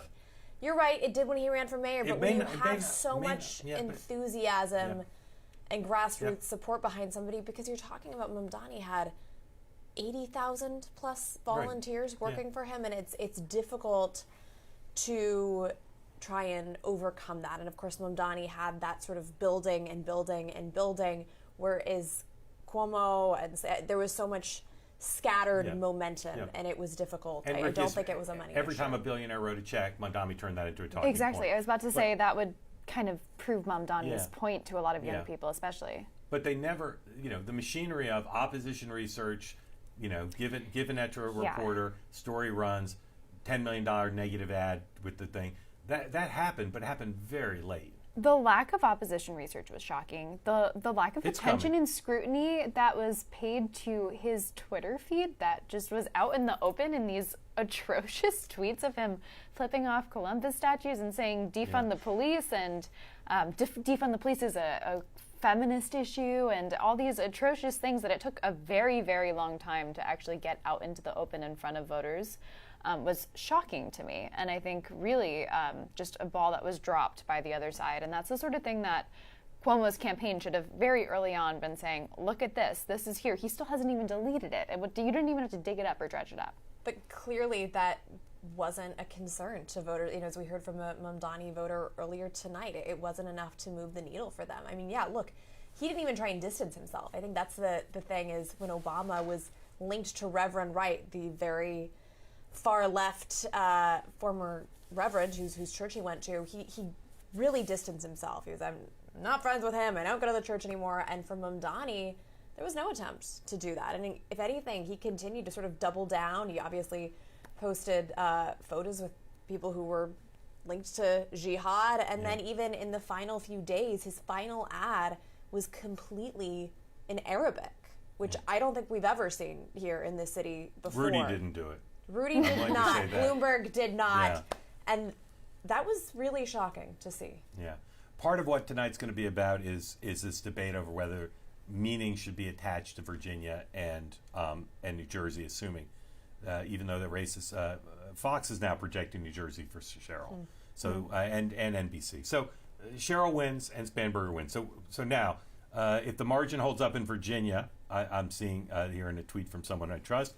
It'll be the biggest race for a Democrat in a Virginia governor's race in 40 years. Oh. And in both Virginia and in New Jersey, the Republicans are getting the percentage of the vote that's the same as Trump's approval rating in this state. Mm-hmm. Which means if this holds, if we go into the midterms and Trump's approval rating is well below 50, which given history it probably will be, it would be a disaster for the Republicans, right? Look, I mean, I would say though these are blue states, right? This is not a swing state, so I think that's important to bear in mind. Both trended both red are last definitely year. Trending. You're right. No, and look, I mean, the data would suggest that Democrats gained ground in every single county in Virginia. That is significant. I think if anything for Republicans, this will be an opportunity to take a step back before we reach the midterms, look at a couple of key states, see this worked, this didn't work, and hopefully really get a game plan together. I mean, Scott Presler, of course, sort of worked magic when Donald Trump won the general election last year, and people were sort of hoping he'd be able to pull a rabbit out of a hat in New Jersey, but he did put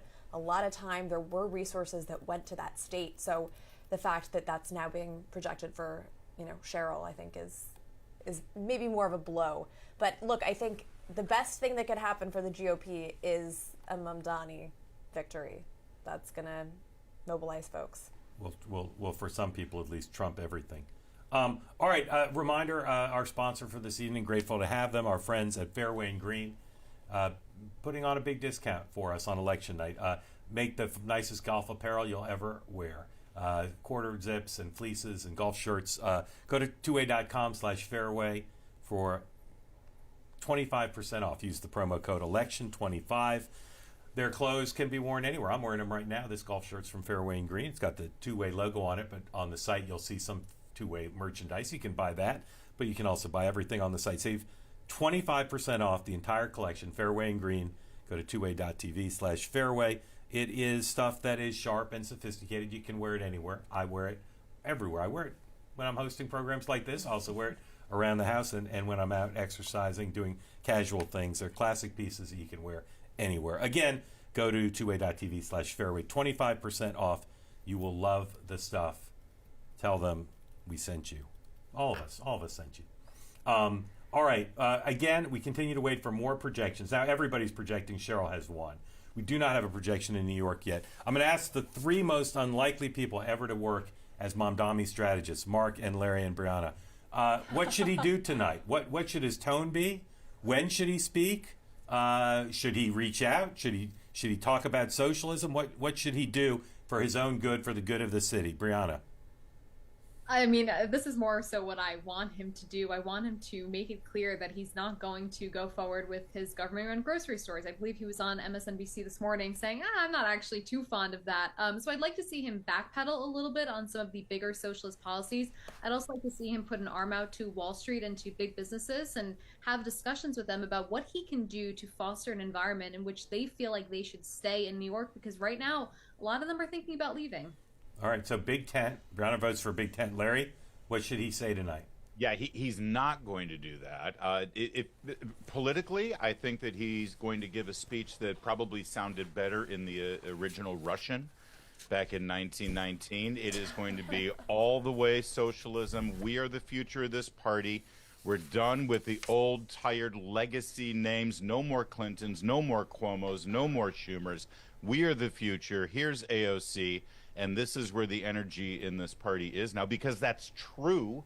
And there's going to be a couple of hundred little mini Mamdanis running in 2028 all around the country.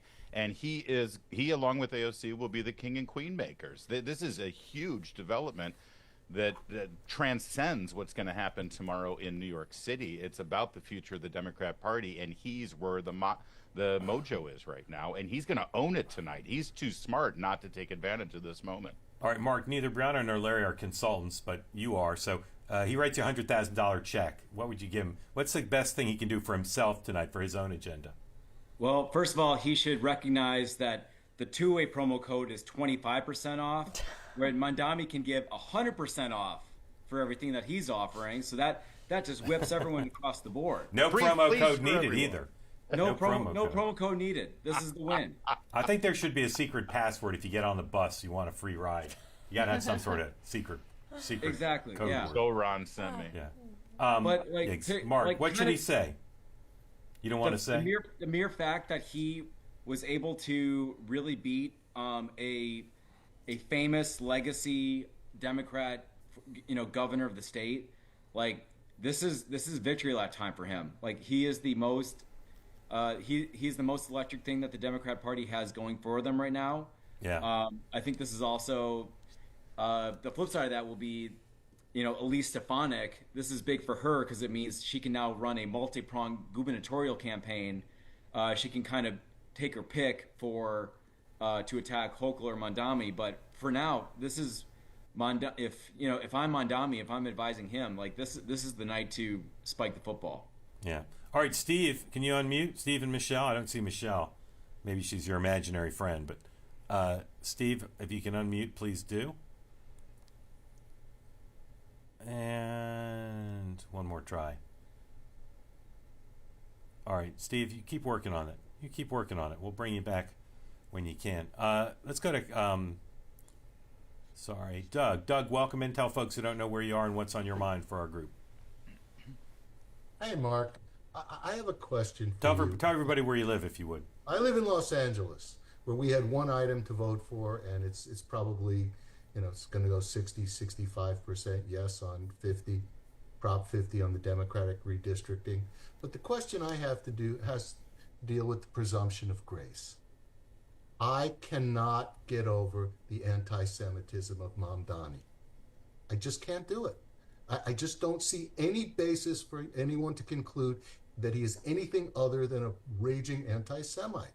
How do you deal with that? How do you respond to that man? My daughter, who lives in Brooklyn, was sitting there telling me that all of her friends, were supporting Mamdani, and I said, they're Jewish? I mean, I just couldn't believe it. Yeah, Doug, it's a great question. It's going to be widely discussed. Ladies, I'd love for you to take first crack at that. How does that play out now, not just amongst Jewish New Yorkers, but others here who are concerned that they see in him someone who, at a minimum, is insensitive, and in many cases, they believe he's anti-Semitic. Right. It's a feature, not a bug, based on everything that he's said and continues to say. I mean, even referencing the Holy Land Five, like a frontman for Hamas. Given what we know about his rather short tenure in politics and previously, I don't see that changing.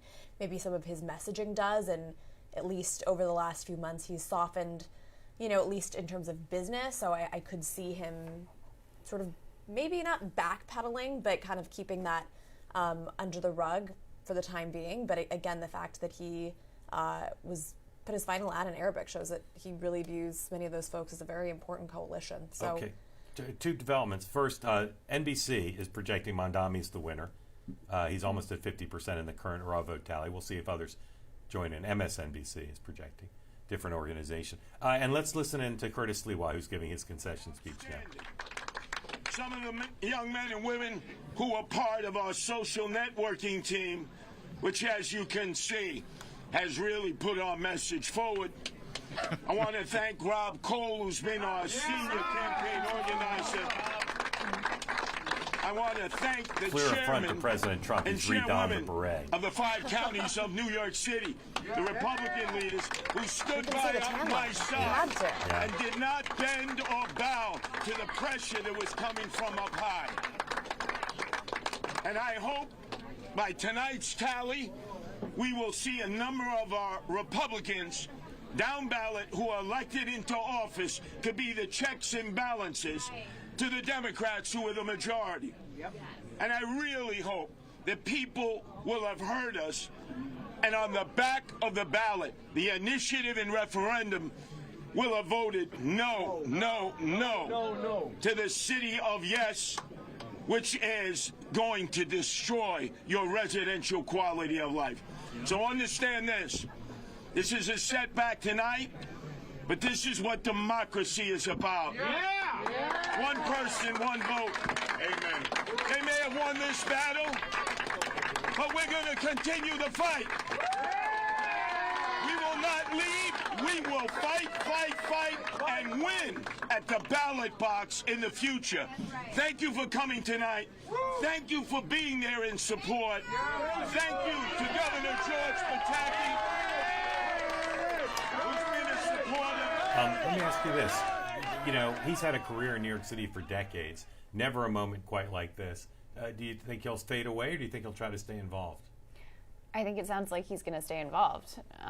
It seems like he's unperturbed by the fact that he's now seen on a national level as kind of a spoiler candidate, and he dug his heels in, and it seems like he did have the motivation to get more Republican voters to do a down-ticket ballot under his name, and I wouldn't be surprised if he rears his head yet again. Never underestimate the desire for relevance. And he got relevance for a very brief period of time. More really than he's ever had, maybe, except in his heyday with the Angels. Probably. And he had George Pataki, the greatest president of the modern era there. Right. So. Larry? The real tragedy in watching Curtis Sliwa, just if I could, make this about me. He's a talk radio host, longtime talk radio host on a couple of different radio stations in New York. And in Virginia, the lieutenant governor candidate, the Republican, John Reed, also a former talk radio host down in Richmond, both lost tonight. This is severely going to hamper my future political ambitions to run for office. Can we not get one radio host to actually win an election one of these days? It was the cats. As long as you don't have a studio full of cats, I think you're good. Yeah. Can you imagine the smell in there? Yeah. One thing that speech kind of re-highlighted for me is it's a true indictment on whatever this sort of shadow coalition of Cuomo, Sliwa, and Adams was. So let's say that it was at a time it was 65% of the electorate. They were so slow to move, and they took voters for granted. They basically said, "Oh, if you remove my 10% X." Yeah. Or 15%, that it will just automatically shift over to Cuomo or whoever. And the fact that either the hedge fund folks who are writing checks to fund the opposition to Mondami or the candidates themselves, like, this is truly a moment of hubris on their part to not coalesce around a strategy much earlier. Yeah. And if you're an average voter, you don't know who to vote for, but you might be on board for Mondami or open to the idea. Yeah. Nothing about the last 6 months would lead you to believe that you would go any other way. Right. All right. CBS, CNN, and the AP all join MSNBC in projecting Washington Post as well. Mondami wins. So we have our 3 winners. Where Democrats are going to crow about 2 of them, and I think socialists and Republicans are going to crow about the 3rd. I can only imagine what the president will say tomorrow. I'm curious. Yeah. You know, reporting this week basically suggesting as many as 1 million New Yorkers would leave now that Mamdani is elected. Do you think that's hyperbolic?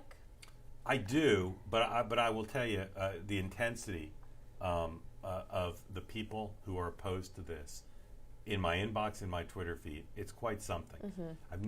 I can't think of a parallel to this, with the exception of Donald Trump, of people who are so passionate about cheering for his failure.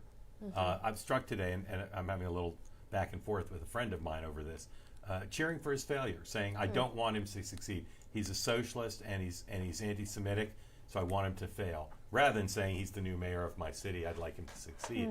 So I don't know. Can any of you think of an analog for this? Can any of you think of a time where people said basically no honeymoon, rooting for failure for someone who'd just been elected to represent them, except for Trump? All the people that were going to move to Canada, that didn't move to Canada. I think when it really comes to it. I mean, they can move, but if they want access to the Rangers and Broadway and some of our finest Chinese restaurants, they can buy the New York Post anywhere. So that doesn't necessarily. Here in D.C., concern. they didn't move when Trump won in D.C. They just got together and investigated his campaign and pulled FISA warrants on his team and crippled his first term. Yeah. There's always that. Yeah, we're on now the almost 4 hours since Donald Trump posted on Truth Social. We'll have to see if he starts posting tonight or not. I suspect he won't be able to resist. Doug, was there something else you wanted to say? You made your point about your daughter's friends and your incredulity about this, but is there something else you wanted to say or ask? No, just thank you. You guys provide information in a level and a depth that and a sophistication with with hearing all sides that is just unparalleled. Yeah, Doug, I appreciate that. Can you imagine people are watching other coverage in some cases? Can you Not imagine me. that? I know. Glad to have you here. Thank you, Doug. Appreciate it. Could I empathize with Doug real fast? Because my daughter is going to school in Connecticut, and she called me telling me how excited she was about Mamdani, and she's not a socialist. And I asked her, well, why? Why are you so excited about this? And it really boils down to it's generational. Number one, she was excited to see a young, energetic, enthusiastic, positive person with new ideas. Yeah. Who speaks the idiom of the young. Yes, thank you. He doesn't try, doesn't pretend. He is natural in that world. And also, I mean, I remember saying this the day after Trump won in 2016. This is how pissed off we are. We're done with all the old answers and all the old solutions. And yeah, the Democrats nominated this guy, and he's dangerous, and he's got a terrible background, and he's anti-Semitic, and he's pro-jihad, and he's got terrible ideas. But the alternative was Andrew Cuomo. Right. And I don't think they're new ideas. I think these are the oldest ideas in the book that have gotten a bit of a... They're new to people who are 20. People who are 20 haven't heard them. I want to get to Fletcher in a moment, but first I want to ask Brianna and Mark something. I had heard for days that Republicans said Democrats are going to want to settle this after the midterms. They don't want to depress their base. Now, maybe there'll be a settlement of the shutdown anyway, but Mark, Brianna, how could Democrats now be expected to settle the shutdown? They can say, we're winning. We're winning these elections. We're winning. Trump should be the one to fold. It's different now. I think this month we've entered a new phase of the shutdown in which now you're playing with live ammo in terms of SNAP benefits, congressional salaries, air traffic controllers, the threat of like flights not occurring. Especially like coming up to Thanksgiving. So that is a different dynamic than we've seen before. I think the risk for Schumer to have reopened the government prior to the elections in the event that something had gone wrong for Democrats, that risk for Schumer was very high because he would have gotten blamed for that. Yeah. But right now, I think that we are in a unique sweet spot, so to speak, to reopen the government between end of this week and next week. So Yeah. Okay. Electorally, the dynamics have not changed things, but the fact that the election's over and the fact that there's live fire consequences of the shutdown right now, I think that has changed things right now. Brianna, thoughts on that? Yeah, I think it's particularly upsetting to think that Democrats are willing to hold hostage millions of Americans who genuinely do need SNAP for government employees who have been without pay just to get through an election. And it's interesting because we've seen data come out. The shutdown has not necessarily hurt Republicans the way Democrats have planned on it hurting Republicans, which I think is contributing to their decision possibly to open the government, because they thought that this would really nail Republicans in 2026.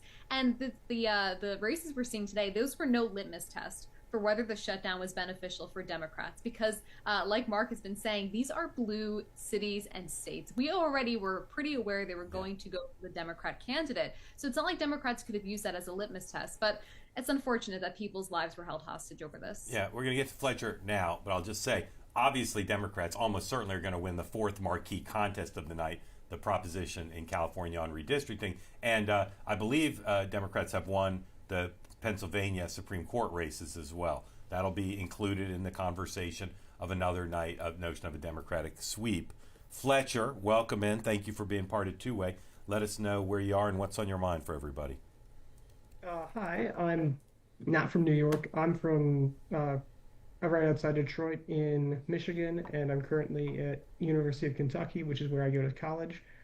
And I just wanted to ask, basically looking at what we just talked about, which is what this seems as a litmus test, considering this involves basically a candidate that is currently someone who's off the, what is considered the norm for Democrats, someone who is not considered a usual candidate. And you look at something like, Michigan's governor election in 2026 and questioning how people who are out of the mold, like Mike Duggan, say, how they might perform when you have someone who isn't considered an establishment Democrat, which is obviously a strange little flip, because there you'd have Jocelyn Benson, who's younger, whereas here you have a younger candidate in Mamdani, who is certainly, Mamdani is the, a non-establishment candidate, but there you have Duggan, who's a more experienced and older candidate, but he's also non-establishment.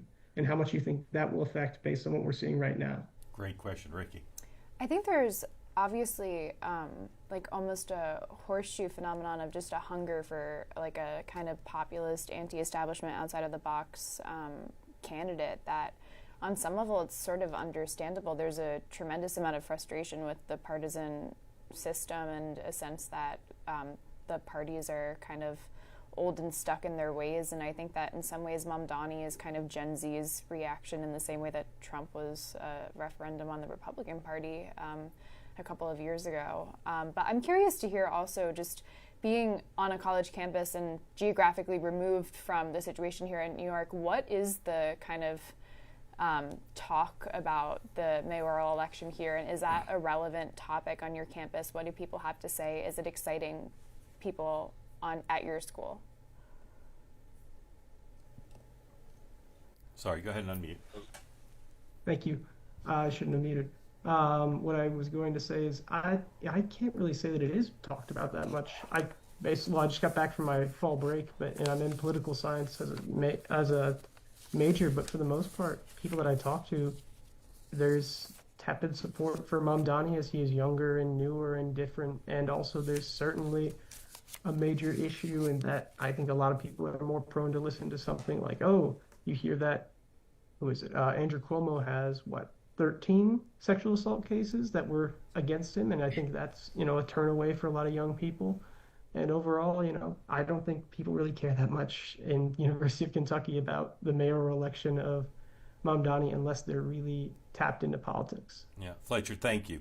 All right, a few things. Yes, the way the election worked in Pennsylvania, there were 3 Democratic Supreme Court justices who had to vote to be retained. All 3 were voted to be retained. Celebratory tweet from Governor Shapiro there. So the Supreme Court in Pennsylvania remains 5-2. Not a huge implication nationally, except that it's another talking point for Democrats because it is a battleground state. Here's a couple tweets, or a tweet leading to a question I want to ask everybody, which is about my favorite topic, 2028. Max Crespo, who's a member of the Two-Way community, tweets out, the big winners tonight are Ron DeSantis and Miami Mayor Suarez because of Florida real estate, assuming lots of people move down. The big loser Bill Ackman, the New York billionaire who tried so hard to stop Mamdani. Here's my question, because someone else sent me a text on this. Here's the premise. And again, we're waiting for Mamdani's speech will be the centerpiece of our night, I'd say. Fox is projecting that Jay Jones is going to win the Attorney General's race. So that's another, you could say, good sign for Democrats, but now, as Chris Lasavita said, now they own Jay Jones. Is this a good night for AOC 28? Is this a good night for AOC 28, yes or no, ladies? I think it is. This is clearly where the energy of the Democratic Party is, and she has allied herself with him, and we've seen moderate Democrats like Kathy Hochul and Hakeem Jeffries capitulate pretty readily. Yeah. So, what a surrogate he'd be for her. Surely, but I mean, tonight is a good indication, a first indication, but I think his term and tenure is really going to actually reflect on her viability as a candidate. Yeah. If he has a terrible time and crashes and burns, Absolutely. then I think that really hurts her chances, and that might be a kind of referendum on socialism and its ability to work in the American system. Brianna, Mark, Larry, love for you guys just each weigh in quickly. Good for AOC if she wants to run for president? Brianna? And also, by the way, if he stumbles and there's any problem in implementing his socialist policies, you know that socialism's never really been given a proper chance. So they just need more people on the city council. They need more power in the state legislature in Albany. If they have problems, it's always going to be because there isn't enough socialism. So yeah, Brianna, we've already written it for them. Yeah, I think this actually probably bodes well for her. One thing I've been saying is Republicans in America should not sleep on AOC, because when you hear those 10 to 15 second sound bites on TikTok and social media where the younger generation is, she's saying nobody should go hungry. People should have access to health care. Those are buzzwords for younger people, and they say that sounds pretty reasonable. And I think what Mamdani proved is that you can use those buzzwords as the basis of your campaign, and it does work to turn out voters. So AOC might ride that very same campaign strategy. Yeah. Mark, let me ask you a slightly different question, or a totally different question, I should say, but slightly different than I asked you before. You don't need to weigh in on AOC. One way to look at this is anti-Trump in terms of the outcome, but another way is anxiety over the economy, right? Because in Virginia and in New Jersey, the Democrats ran against the Trump economy, and in New York, Mamdani ran against affordability and economy being bad. So we can say all we want about what this means, but if the economy is not good next year, that's going to be, if people feel about the economy next year for the midterms the way they feel now, it doesn't matter what else happens, right? This will be a referendum on the Trump economy, and that would be bad news for Republicans if people are feeling bad about the economy, correct? Yeah, the midterms will absolutely be about the economy. It's almost paradoxical. Like, take the border, for instance, a major issue in 2022 midterms and the 2024 presidential election. President Trump was so successful at basically shutting the border down, like closing it entirely, halting illegal immigration, that the border, for instance, is no longer an issue. It is not something that is salient to voters' minds right now. So it is all the economy. That's going to be very, every element of it, between affordability and unemployment rate, all that sort of stuff. That's going to be very important. And Republicans know that. President Trump knows that. Congressional Republicans know that. What that means in terms of like further legislation between now and 2026. That yet to be seen. Do they fire another bullet for a potential reconciliation bill, or actually figure out other ways to kind of grease the wheels of the economy? That is going to be that remains to be seen. But yeah, I don't disagree that the economy is going to be a massive factor going into 2026. All right, again, to reset, we're waiting for the Cheryl victory speech. We're waiting for Gavin Newsom's victory speech, but some of you have gone to sleep, and of course the Mamdani speech, Cuomo speech as well. But over the next few days, we are going to see a lot of reconstructions about how Mamdani won, a lot of talk about who he'll put in his government, how he'll govern, and of course we'll be watching a lot of TikTok videos. Joining us now is someone who knows him well, who's obviously going to be in a celebratory mood and hopefully an explanatory mood. Ross Barkan, a journalist, a former candidate for office here in New York, and someone who has worked closely with Mamdani in the past. Welcome in. Very grateful to you for making time. I know the easy answer is affordability, but explain the story of how this happened. Hey guys, sorry, give us 1 second. I'm going to pass this off to Ross.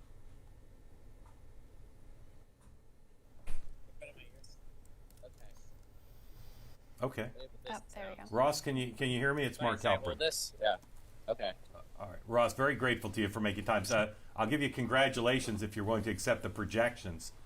And I'd love to first just tell folks how your history with Mr. Mamdani. When did you first meet? What's been the contours of your relationship? So I met him at the end of 2017 when I was running for state senate. I'm a writer and a journalist. I took a brief detour into politics, and I had to hire a field director and campaign manager. And he was one of the people I was recommended to me. He was a young organizer in another campaign. I met him, we hit it off, and I decided to hire him. And we spent many hours together in 2018 knocking on doors and trying to get votes. My campaign didn't go too well. Well, did okay, didn't win. His campaign won here, so I think it did work out. Explain to folks how your friend won. Besides affordability, that's the easy answer, but what would be the elements that you'd cite for historians or journalists trying to write this story? What are the main reasons you think he won? Well, I think beyond the focus on affordability, there's a great distrust of political elites right now. There's real restlessness in the electorate. There's an anti-establishment energy, and I do think Zoran taps into that. He's very charismatic. He's very optimistic. He excites people. He excites young people. They want to join his movement and be part of something bigger than themselves. But also, you know, they're tired of their political leaders, and they want fresh face. He was fresh. Andrew Cuomo was hired. That was a big part of it. Yeah, Ross, one more for me, and then we're going to turn you over to my colleagues. And again, we're super grateful to you for making time. What would you say to New Yorkers, including Jewish New Yorkers, who think your friend is an anti-Semite and are worried what that would mean for his governance? Well, he's not an anti-Semite. I can tell you that as a Jew who knows him very well. He's a critic of Israel, and he speaks up for Palestinian rights, and you can separate those things. Just because one has criticism of Israel, I do as well. It's a nation state. Doesn't mean you hate all Jewish people. Doesn't mean you won't fight against anti-Semitism. He's going to be very serious about all that. He's surrounded by Jewish people. His staff is very Jewish, and he doesn't have a hateful bone in his body when it comes to Jews. He's a critic of Israel. That's not going to change. Yeah, Ross, one more for me. I misspoke. His relationship with the Post. If you're a journalist, yes. you understand well. If he wants a honeymoon with the Post, what would your advice to your friend be? You should talk to the Post, talk to the editorial board. I actually wrote my Substack about this just about a day ago. You got to give access, got to sit down with people. The Post is going to be tough on him no matter what. They're even going to be nasty, but you've got to deal with them. And I think he does deal with the beat reporters. I do think he should sit with the editorial board. It will be a tough interview. I think the Post has crossed the line with him, but you know what? They're going to be there. They're an important part of this city, too, so he should talk to them. All right, I'll give you one more. Write the wood for the Post tomorrow. What should it be? If one more, sorry? What should the wood of the New York Post be tomorrow for reporting on his What victory? should the wood be? Oh, the Yeah. wood. Oh, Yeah. wow. Some pun with Zoe. Oh, my gosh. There's How so many about possibilities, Zoe's right? Zoe so good? How about that? You got to go. You got to do something positive. I think you got a one-day positive wood. Yeah. Then you go back to the negative. You got to give him something tomorrow. Yeah. All right. Well, thank you for that. Turn it over to my colleagues here. Ross, Okay, what do thank you what do you anticipate his biggest challenge will be in terms of implementing his plans and his proposals? What do you think is the biggest?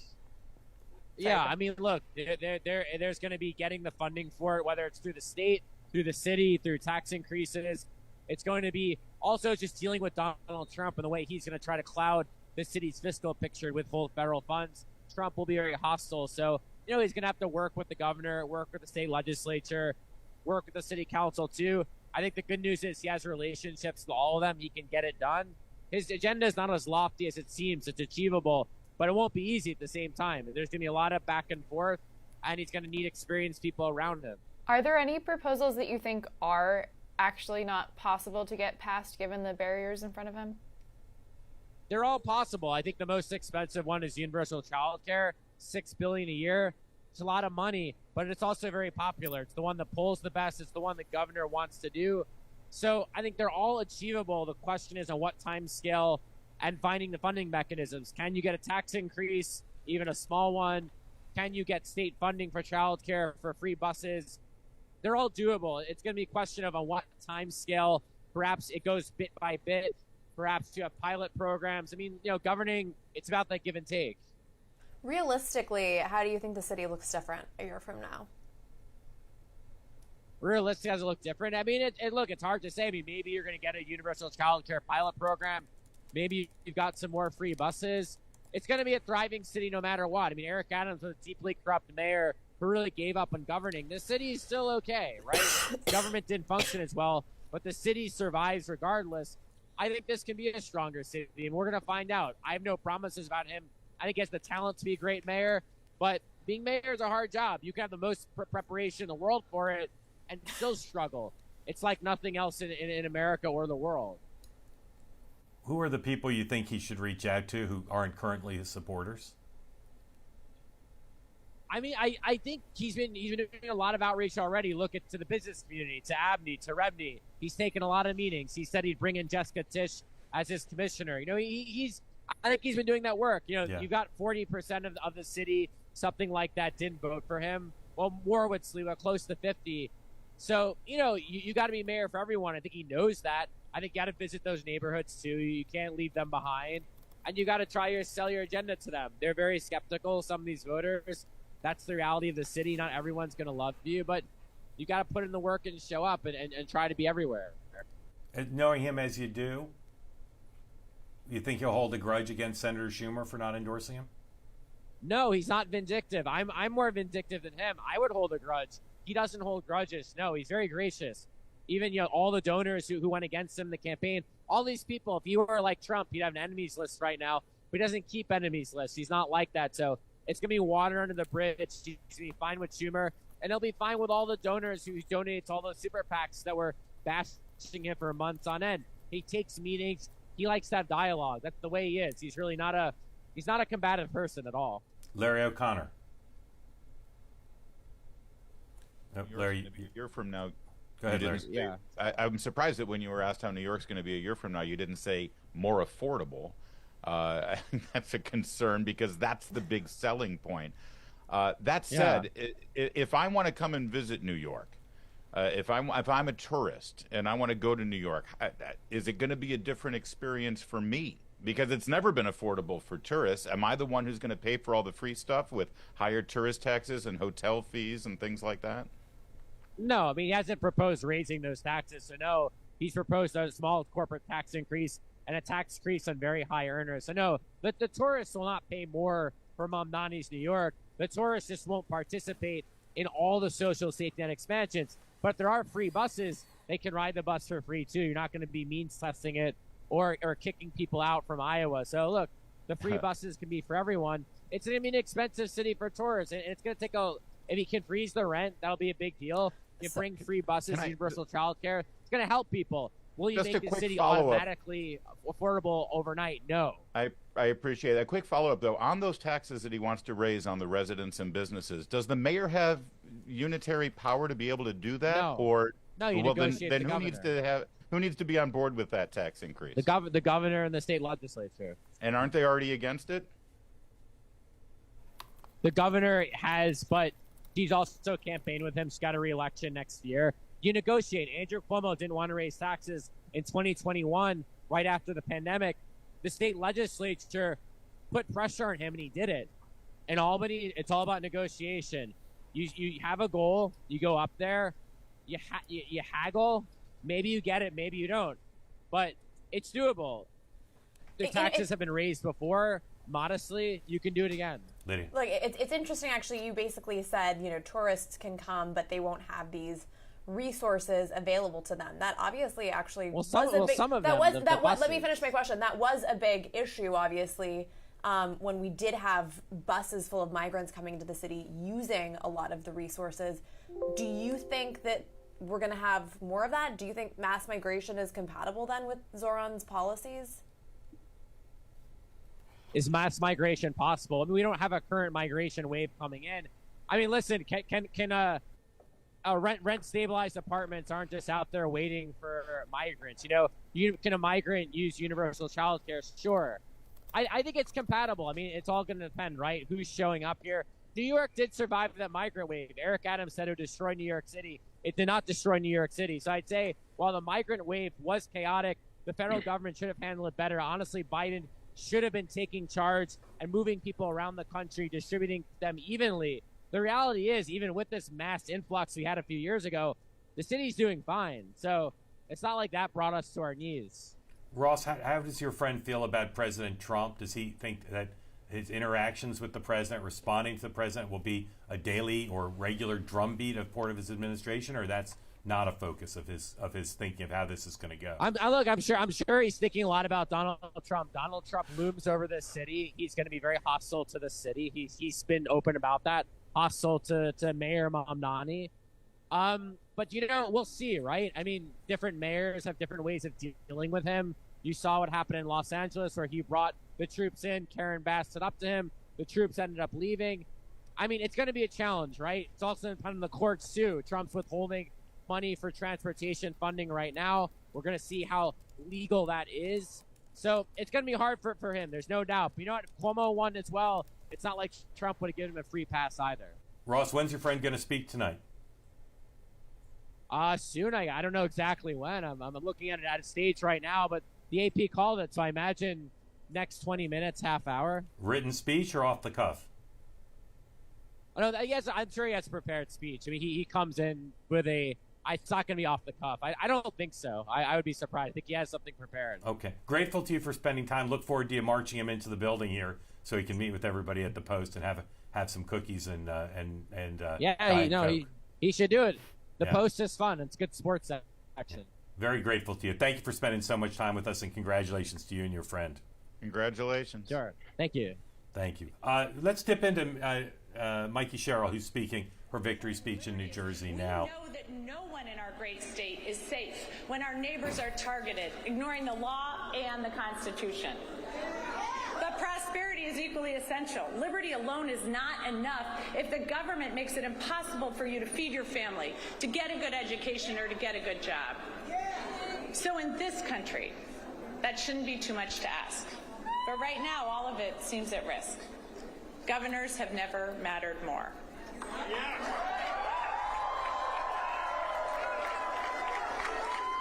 And in this state, I am determined to build prosperity for all of our citizens. And I've heard from thousands of you about what liberty and prosperity mean to you, what it's going to take for your family to thrive. So I hear you, Newark. I'm going to work with communities from the ground up so all of our neighbors thrive.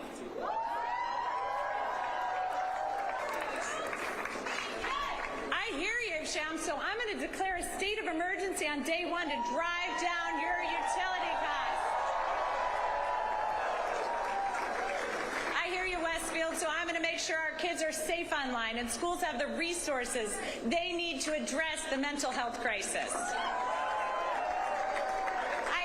Jersey City, so I'm going to hold government accountable, balancing individual liberty with collective responsibility, ensuring people are safe, healthy, educated, and free to pursue their dreams. I hear you, New Jersey. Good government doesn't just manage problems, it solves them.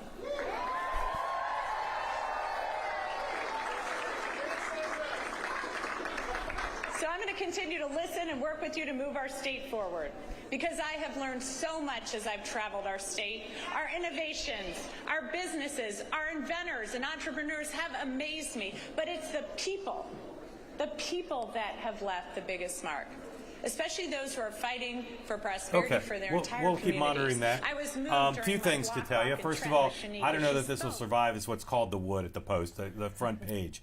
But on the website now, pretty good. On your marks, M-A-R-X, like Karl Marx. On your marks, get set, zo.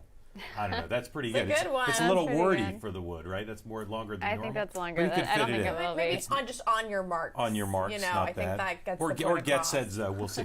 Both Barack Obama and Hillary Clinton have tweeted congratulations. Their candidates. Hillary Clinton focused on the two women, a woman governor of New Jersey and a woman first Virginia woman be governor of Virginia. Here's the Barack Obama tweet. This is number 19, congratulating Democratic victories. I want to see, though, does he include Mamdani in this? Do we have that? Let's see if we do. Number 19. In the meantime, I was just looking at the.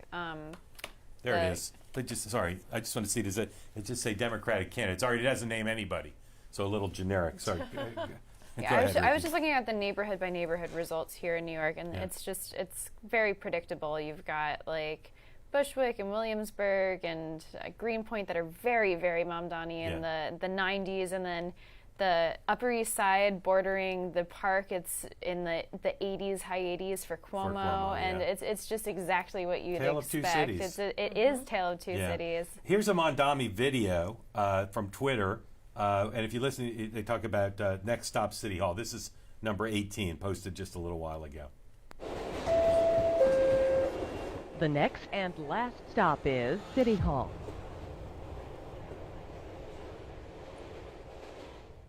I'm obsessed with this storyline. Is he going to continue to do this quantity and quality of social media as mayor? Yeah, it's interesting. I mean, the Times had a story basically talking about how Mamdani was essentially selling more than politics, and so many of these ads are reaching people where they're at, and it's building a kind of community. And I think that's ultimately what made him so powerful among the youth vote. Is you have the loneliest generation, you have folks who don't feel like they have a community, they don't have a church, they don't have family, they're very isolated, and he's offering this sort of message that's really reaching people where they're at. And so I think that's a key part of what he's doing. And it's not just political messaging, it's really reaching people and giving them meaning and community. And I think that's obviously a big part of why he won.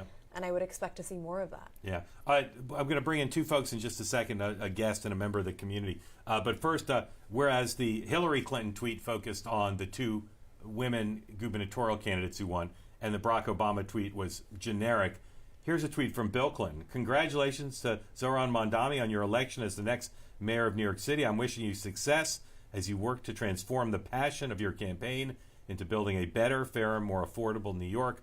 I look forward to the Schumer tweet, so we'll look forward to that. All right, two folks I want to bring in. First, Cade. Is that how you pronounce your name, Cade? All right. Yeah. Cade, you stand by for just a second. I want to bring in a great commentator, Republican strategist, Elizabeth Pipka, who is not a big fan of Mamdani and has already fled to Florida from New York. Elizabeth, we'll get to you in a second. Cade, tell folks who don't know where you are and what's on your mind. So I am a longtime two-way listener. I started listening right before the 24 elections, and I've kind of listened ever since then. I'm a junior high social studies teacher, and I actually recommend Two-Way to my students if they're looking for podcasts to listen to. But I have three questions. I appreciate that, Cade. You're going to ask them one at a time and give everybody a chance to answer, but first tell us where you teach. I teach at Kiowa County Junior High School in Greensburg, Kansas. Great. Well, love your kind words about Two-Way. Ask your first question. Elizabeth will get first crack at it, and then we'll go around and we'll get to them all. So my first question is about the Attorney General's race in Virginia. Jay Jones wins that race, but Charlie Kirk's murdered, a month ago. And what does that say about political violence in the United States? Like, I've talked to my students about this, but this does not help my case to them at all. And so I was just kind of wondering what your thoughts were on this. Elizabeth, welcome in. Thank you for joining. Thoughts on that first one? I'm sorry, Elizabeth. I'm sorry. I'm going to interrupt you just because Donald Trump has stirred and emerged, and he's back on Truth Social. I'll read. Elizabeth knows the president well, so Elizabeth, first respond to this Truth piece post, and then to Kate. Here it is, and it's very Trumpian. It's all caps or almost all caps, and he speaks about himself in the third person, and he puts his own sentiment in quotes. So stipulating that Trump wasn't on the ballot and shut down were the two reasons that Republicans lost elections tonight, end quote, according to pollsters. So not on the ballot's not great if you're thinking about the midterms where he won't be on the ballot. So Elizabeth, first comment to Donald Trump's quoting of fictional pollsters, and then what Kate asked. Yeah, on Donald Trump, I'm not surprised. I've actually been saying that for a while. I think I said this the first time we did the show, or I came on the show. I am more MAGA than I am Republican, and I think if more people embrace Donald Trump in a way that Ciattarelli kind of didn't, but certainly Winsome Sears did not, I think they would have seen at least higher voter turnout. I think it's a really sad state of affairs when you see someone that popular and able to come back after everything Democrats threw at him and everything that he had to deal with, come back and, literally had the greatest political comeback in American history, and you still think that you are better than him and you can survive this without him and without his base and without his supporters. So I agree. I think people need to lean harder into this once-in-a-lifetime candidate that the Republican Party never expected that they would have. Just like Democrats are going to have to lean hard into the Mamdanis and the Bernie Sanders and the people that get out that vote, because the typical Republican, the typical Democrat, the pre-2015 candidates just aren't doing it anymore. All right, Elizabeth, and again, response to what Kate said. Yeah, the Jay Jones question. It's tough. It's awkward. Again, Republican, Democrat aside, you don't want to know that someone gets elected in 2025 in civilized society who speaks that way. I mean, if I'm remembering it correctly, he said that he wants to kill his opponent's children in front of him. I mean, that's pretty disgusting. I'm not going to accuse, all Democrats of supporting this kind of violence, but it is sad considering, our friend, Charlie was killed, less than 2 months ago, and now this is being normalized, and I think it's sad, but I think it makes sense considering how polarized we've become and how many people believe you have to beat Trump or even beat the enemy, who's the Democrat or the Republican, depending what side you're on, at any cost, even if that means pushing all your morals aside and voting for someone like this. Again, someone that would have had to drop out of the race if this was anything prior to 2016. Yeah, but I'm going to go to MSNBC just briefly to hear AOC when you guys have that ready. And Elizabeth, I'd like you to stand by and Cade stand by. Can we take just a little bit of AOC? Is that possible? They are terrified, they are frustrated, they are angry, and they are shocked by a president that thinks he has total impunity and is violating the values that we hold dear, our liberties and our freedoms. And so I'm not surprised, but I am very encouraged by everyday people tonight. A lot of conversation right now about, who is the face of the Democratic Party at this point? Is it Zoran Mamdani? Is it Abigail Spanberger? Who is the face, the soul of the party in your view? Or is it all of them? Yeah, it's funny. This is a similar debate that I saw happen when I was first elected. And at the end of the day, I don't think that our party needs to have one face. Our country does not have one face. It's about all of us as a team together, and we all understand the assignment. Our assignment everywhere is to send the strongest fighters for the working class wherever possible. In some places, like Virginia for the gubernatorial seat, that's going to look like Abigail Spanberger. In New York City, unequivocally, it is Zoran Mamdani. Okay, we'll cut out of this. Cade, stand by, because as I traffic cop here, I want to touch on a race, the fourth big race of the night that we haven't talked much about, which is California Prop 50, the redistricting measure. It started out looking like, yes, the Gavin Newsom side to try to give Democrats 4 or 5 more House seats in California was not going to win. And then it completely flipped. The Democrats raised a lot of money. Newsom added to his fundraising email list, and the Republicans did not raise money, and the White House didn't try to raise money. A lot of questions about that. So joining us now to talk about it is Joel Pollack, the opinion editor of the New California Post. Coming in January, the New York Post will have a large beachhead 3,000 miles from here on the West Coast with a great new exciting product, the California Post, and the expansion, as I said, begins in January. Joel, welcome in. Widely expected the measure will pass. Talk about what you see out there and the implications both for California and the country if Newsom's side does win.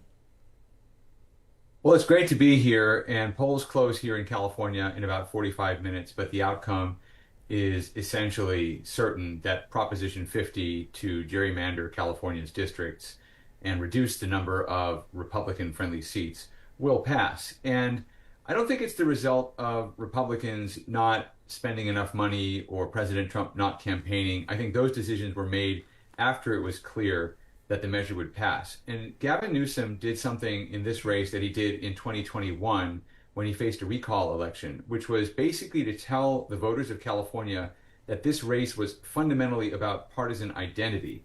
And in 2021, when he faced a recall, he said, I'm likely to be replaced, if I get recalled, by someone who's just like Trump. And he was at 48% approval. He looked very vulnerable. And suddenly all the Democrats came home and he won recall by exactly the same margin that he had won election in 2018. He used the same strategy here. He said that a vote for Proposition 50 is a vote against Trump. And that was a message to which Democrats responded very quickly. I think tonight's result overall nationwide shows the incredible intensity of the energy in the opposition. These are all Democratic jurisdictions. There are no big surprises here. The Democrats didn't really pick up very much, although maybe in some of the state races in Virginia and elsewhere they might have some turnover. But this is a measure of how intensely Democrats dislike Donald Trump. It might not be a real accurate barometer of the electorate as a whole, but it does show that we are splitting in a way politically as a country, and that the fights to come are going to be even more intense. Joel, grateful to you for all that. Do you know where Governor Newsom is tonight, when we might hear from him? Because, as you know, California counts molasses slow. Yeah. Well, the votes will still come in for centuries, but sometimes we do get a result called on election night, and I think we'll see that result called probably around the early wee hours of the morning Eastern time. So if it doesn't happen then, it'll happen early tomorrow. Newsom, I believe, is watching from Sacramento, and I'm not exactly sure what his plan is over the next few days, but I am certain he'll make a statement tonight if he can. He wants to get in on that news cycle. He wants to be seen as the man who led this. This is all about positioning for the 2028 presidential primary for him. He wants to show that he can lead the party, he can deliver results for the party. He's not very good necessarily at delivering results for California in terms of policy achievements. He has a very thin record there. But in terms of the party, he has certainly achieved a lot with this, because he's put his party in a position to win the midterms in 2026, to take back the House, to respond to the challenge of Texas. And the message from him is going to be all about momentum. We have momentum. It doesn't matter that we weren't facing tough Republican oppositions. We didn't win any red states, red districts, that kind of thing. But this is about momentum, and he's going to sell that message. And he wants people to believe that it was his leadership that led to it. Joel, before Ricky jumps into that something, I just want to warn everybody, we do expect Mondami to speak relatively soon, and when he does, we'll, of course, go to that and take the whole thing. Ricky. I'm just curious what your thoughts are. If Prop 50 passes, as it looks like it will, what will the impacts be for redistricting debates around the country and in other states? Well, there was a movement for a long time toward independent redistricting commissions, and that movement was pushed by Democrats primarily because they tended to be pretty good at gaming the commissions. There was a fantastic investigative piece about 14 years ago by ProPublica in California showing how Democrats had essentially gamed the system by putting activists in positions at public hearings where they could argue for the boundaries to be on here instead of there. And Republicans actually lost seats in the supposedly independent redistricting plan. So Barack Obama and Eric Holder were pushing that. But now with Trump in office, they're basically throwing off the mask and saying, okay, let's just go for it. We're going to do partisan gerrymandering. The problem is Democrats have done that already in many of the states they control. That's been going on in Illinois, for example, for 2 successive census cycles. They basically redistricted all of the Tea Party Republicans out of their seats. The only one who survived was Adam Kinzinger, and he had to become a moderate anti-Trump Republican to survive. They've already done it in other states. New York, of course, infamously losing that court case, which hurt their ability to do it there. But this has been going on for a while. Now it's really at a different level. And the problem for anyone who wants to challenge these redistricting efforts is there doesn't seem to be much legal precedent at the Supreme Court level for doing anything about mid-decade redistricting. This is a new tactic that's being used by both parties now, and you don't see too many solid grounds for legal challenges. There might be a case in California that says, well, they violated the California Constitution to draw these maps before presenting a referendum to voters to give them the power to do it. But I don't know that that's going to go anywhere. And I do think we're going to see the redistricting accelerate now, and we're going to see a country where leaders of deeply red or deeply blue states are going to disenfranchise their own voters to line up with the national party. And, you know, one of the reasons we have the California Post is to push back against that and say California voters, whether you're Democrats or Republicans, deserve to think about state interests. There needs to be some way to talk about the state and not just reduce all state politics to national politics, but that is what we're going to see as a result of tonight. Yeah, I guess I'm curious. I mean, this seems like such a blatant partisan attempt, obviously, on Newsom's part. Do you think that this is enough to sort of keep pushing his momentum forward and give him a leg up in the primary? Absolutely. You know, the other governors with whom he's competing, particularly J.B. Pritzker of Illinois, are very good at rhetoric. They play the same social media game that he does. But Newsom can now say he's delivered concrete results for the party. And this is a message aimed at the party. It's not aimed at the country. He's not pointing to the California economy, which is not doing very well. In fact, it has the highest unemployment rate in the nation. But he can tell Democrats, I delivered the seats. When the chips were down, Texas was adding Republican seats. I replied, I responded. I created a scenario in which we can take the House in 2026. I am the leader of the party. And you might quibble with me on this or that issue. You might not like the fact that I'm a white male, which is not a great position to be in today's Democratic Party when they're looking for a more diverse slate of candidates, especially after Joe Biden. But I'm the guy who delivered the seats. So I think it really does add to his political resume, not necessarily his governing resume. Joel, very grateful to you for making time again. Looking forward to the launch in January of the new California Post and appreciate you. And obviously, as the evening goes on here and we focus more as the polls close there, we'll love to come back to you. So thank you for being with us. Thanks so much. Cade, nothing's more important in a teacher than patience. Thank you for waiting. I'd love to hear question number 2 for Larry and Mark and Elizabeth and my colleagues here. Question number 2 kind of goes into what we were already talking about, gerrymandering across the country. Obviously, I think that these results tonight are going to kind of jumpstart others to jumpstart other states across the country to kind of gerrymander the same way. Are there, because Kansas is currently working on it right now, are there any other states that would be interested in gerrymandering as we move forward into 26 and even 28? Great question. Mark Bednar? Well, so we're looking at Missouri. We're looking at obviously Ohio created their settlement. Indiana, Kansas, etc. I think that the bigger question is it's not about how many more states are looking at it. It's now how much resolve do these state legislators have given the election results in these red states? Are they now? Do they feel more fervently driven to draw new lines because kind of with the California win, does that kind of reset the game? And I think we're going to see a big push both from the president, but then also from individual state houses that they're gonna feel much more compelled to redraw their lines in order to kind of reset the game for what we see as basically a new arms race. Yeah. Okay, go ahead, Larry, please. Well, I was just gonna, in typical Gavin Newsom fashion, this was audacious and brazen and shameless, and he did it, and he disenfranchised millions of Republican Californians, his own citizens of his own state, and took their representatives away from them to make a national point and to pick a fight with Donald Trump. And yeah, this was like the nuclear option, and you're going to see, I think, and I hope, sadly, red states doing the exact same thing, just as brazen. And in Maryland, Wes Moore announced today that he's now going to look at redistricting away the one last remaining Republican district in Maryland. We do, and I know we're pulling it up, but we do have an early preview of the New York Post cover. Yeah.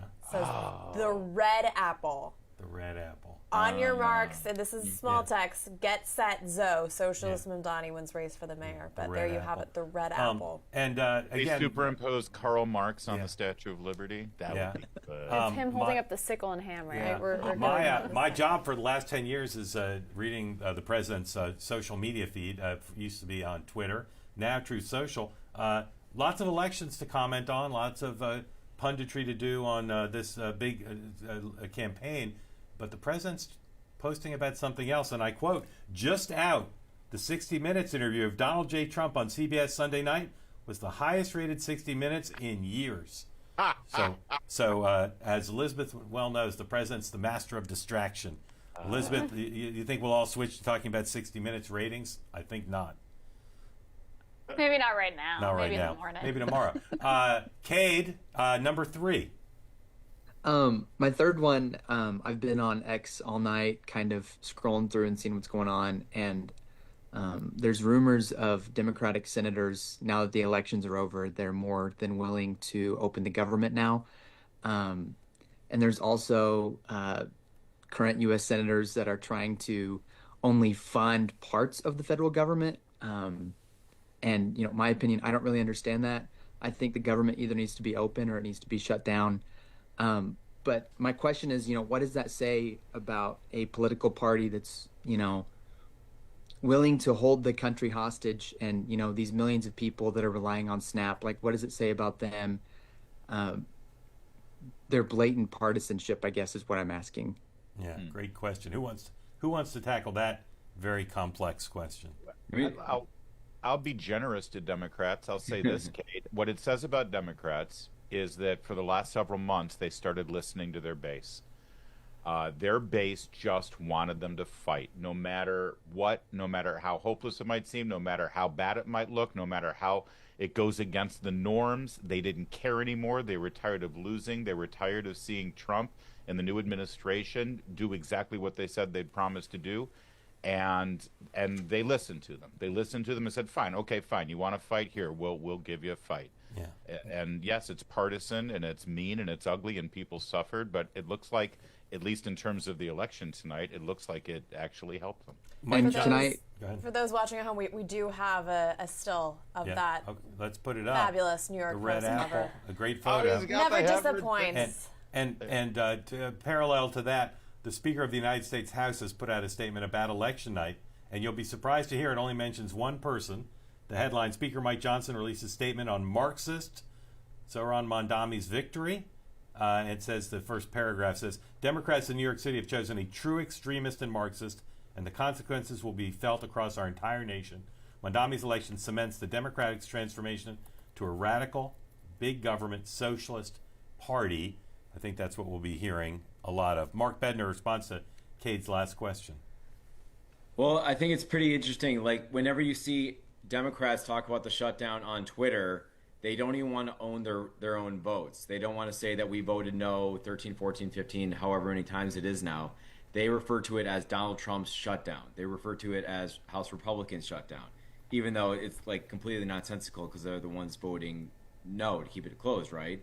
So they've obviously felt this entire time that they are on the right side of this, that they think that they have the public opinions, like the leading public opinion side with this, so that they're going to be able to keep it going. However, my argument still remains that now we're with live fire. Now we are with the exponential consequences of a shutdown are much higher in November than they were in October.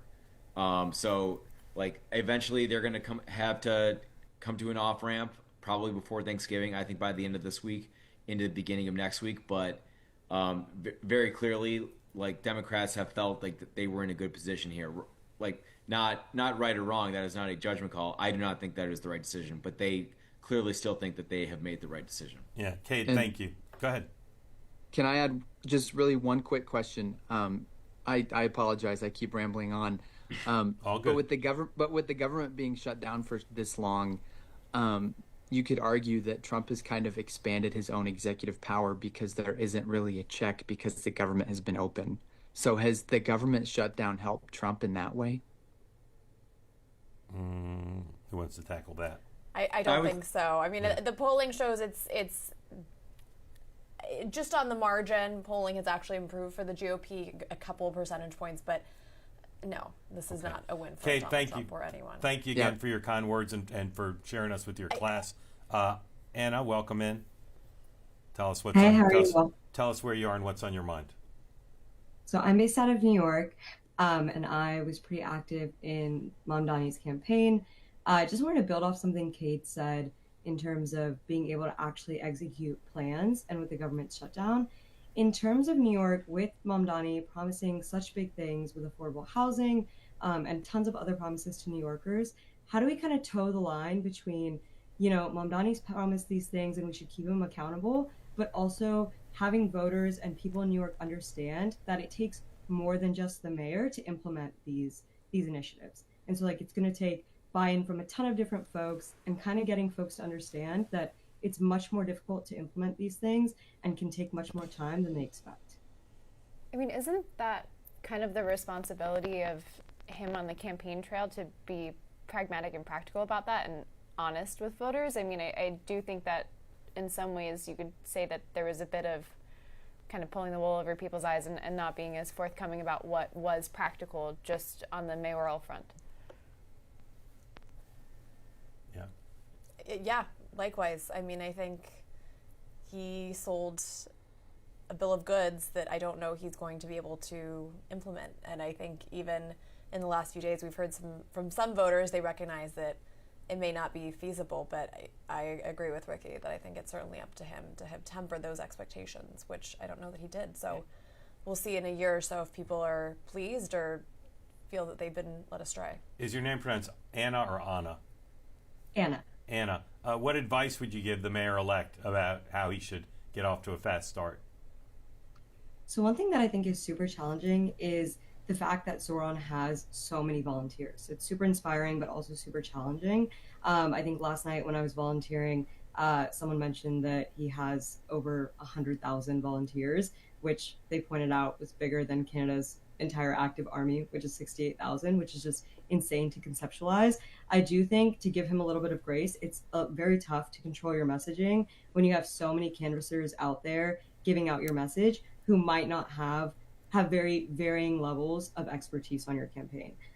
So I do think while it was his job to control that messaging during his campaign, it's very difficult to do so. My advice for him, if I'm in a place to be giving advice to the mayor, is to tell people to try and emphasize, even now, I don't think it's too late, that this is a super long process. And I think one thing he did really well was like breaking things down, at least from my perspective, for Gen Z, through infographics and different reaching people at platforms they're already on, like Instagram and TikTok. And I think seeing something visual about who he needs buy-in from to achieve certain initiatives would be something that's super helpful at this stage. So kind of showing like a progress map or where you are with certain things can be super helpful so that voters know, like, even if they themselves have not received affordable housing or have not received the benefits of something he might have promised, it doesn't mean that it's not in the works. What's unaffordable for you that you think he can help with?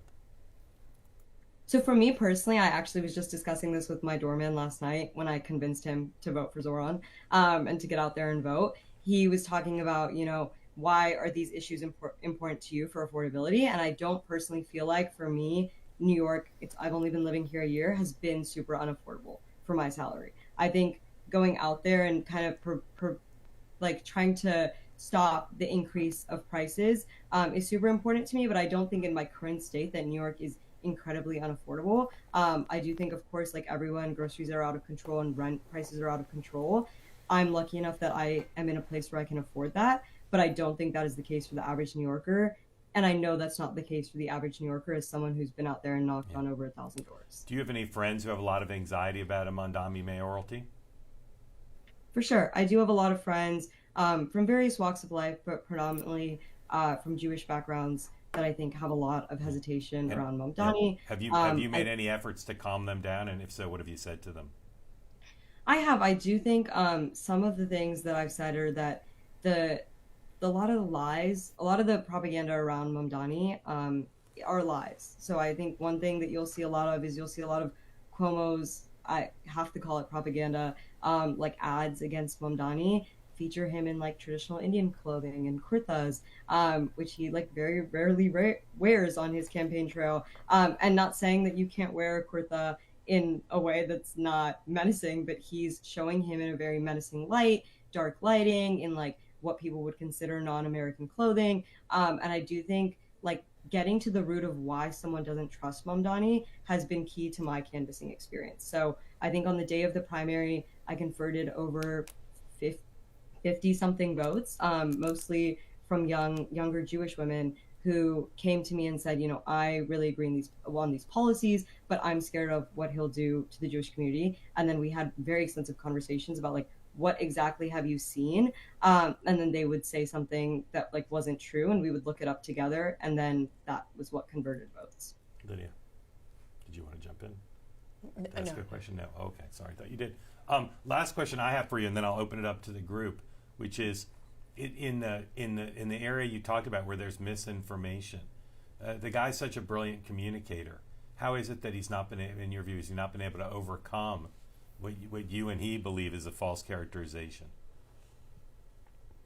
I think it's really tough to beat allegations when people are spending so much money to prove that about you. So I do think Zoran is an amazing communicator, but I do think that some folks, just don't see reason. I think we saw that with the Trump campaign. I think like tons of folks, it's just factual that Trump has sexually harassed and assaulted women, and that's been proven. And you can look it up, but it's very hard to show people and communicate to people that that's true when they don't want to believe that it's true. So I think like things are factual, and if things were factual and people believed them because they were factual, I think we'd be in a very different place as a society.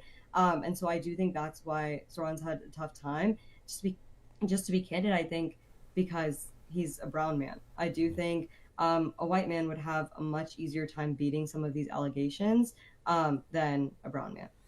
Ron DeSantis tonight said his spin was that the reason that Mikey Sherrill won in New Jersey was because all the Republicans who used to live in New Jersey now live in Florida, and all those votes were missing.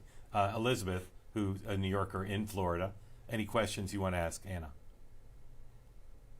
No, I think we disagree on too much at this point for me to be able to ask any questions. Okay. One thing that I am saying in some of the polling is just this continued divide between young men and young women overwhelmingly voting for each of the Democratic candidate. 81% for Mamdani, 80% for Sherrill, this is women, and 78% for Spanberger in Virginia. And we saw some of this divide where a lot of young men went for Trump last election, and it seems like that issue for Republicans has been further exacerbated. Yeah, there's always the flip of the gender gap and two sides of the coin. You can do super much was made of Donald Trump's doing so well with young men of all races in the last election, but tonight's results show Republicans now have a young woman problem. Anna, thank you for joining. Very grateful to you. Really appreciate you being here. Thank you. Again, if you want to be in the conversation, please raise your hand. We're waiting for the Mamdani speech. It's one of these speeches that's just around the corner now for about an hour. But we do expect him to speak shortly, and when he does, we'll be here. And we covered in a slightly different way without being disrespectful. You'll hear us commenting during the speech, so you'll get some annotations along with being able to hear everything that he says. Matthew, welcome in. Tell folks who don't know where you are and what's on your mind after you unmute.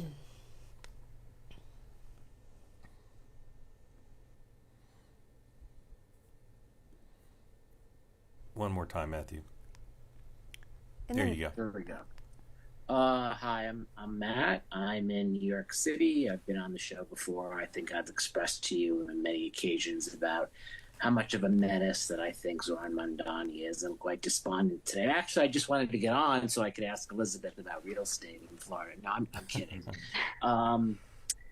Look, I think, Mark, one of the things that is important, this topic keeps coming up about anti-Semitism all throughout the night. And I think one of the things that's really important to understand about Mamdani and who he is and why so many people regard him as a threat in my community, he doesn't necessarily have to express the kind of traditional tropes of anti-Semitism like Nick Fuentes or Tucker Carlson. He is a ideologue, a dogmatic ideologue that is hostile to the state of Israel.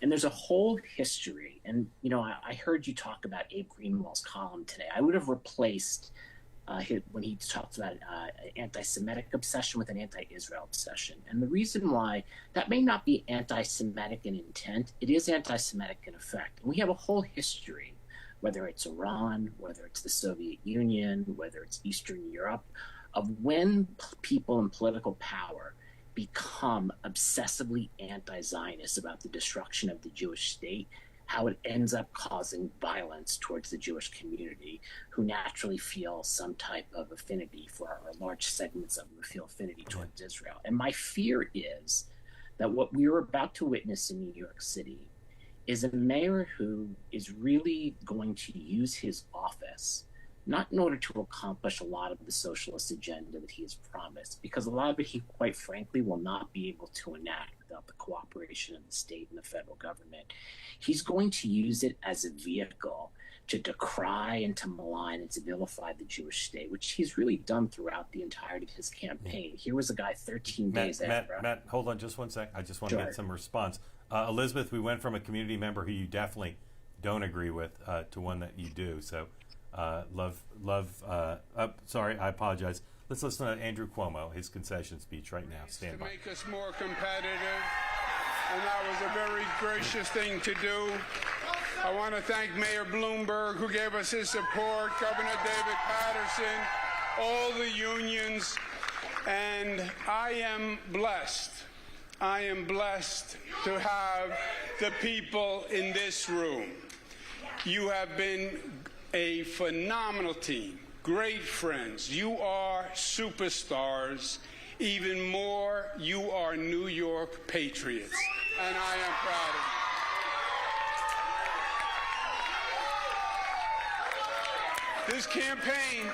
This campaign was the right fight to wage, and I am proud of what we did and what we did together.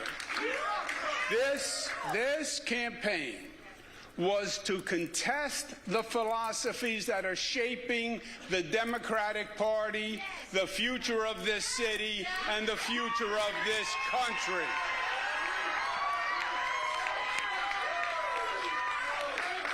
And this coalition transcended normal partisan politics. It brought together Democrats and Republicans and independents, joined by the simple fact that their first allegiance is as citizens of New York City.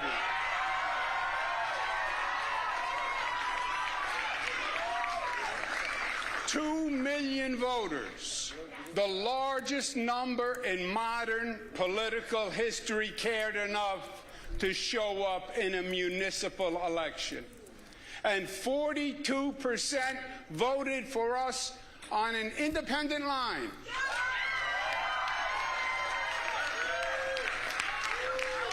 That is the highest percentage in modern history. Ironically, it is just higher than when Mario Cuomo got 40% on an independent line against Ed Koch in 1977. It's also important to note that almost half of New Yorkers did not vote to support a government agenda that makes promises that we know cannot be met. We support an economy of jobs, of opportunity, of entrepreneurship. That's what New York is, and that's what New York must remain. We are a nation of laws, and we believe in law and order, and we need the police to keep society safe. We will not make the NYPD the enemy.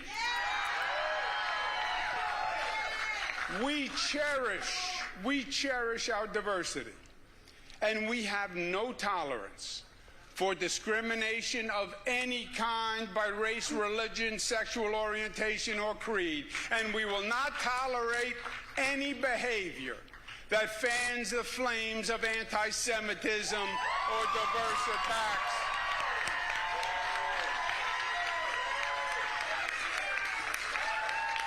Our strength is our unity. Black, white, brown, Christian, Muslim, Jewish, Buddhist. We are one. We are the family of New York. We believe in interconnection and mutuality and codependence. And you attack one of us, you attack all of us. That is what it means to be a New Yorker. No one and nothing will ever divide us. And this campaign was necessary to make that point.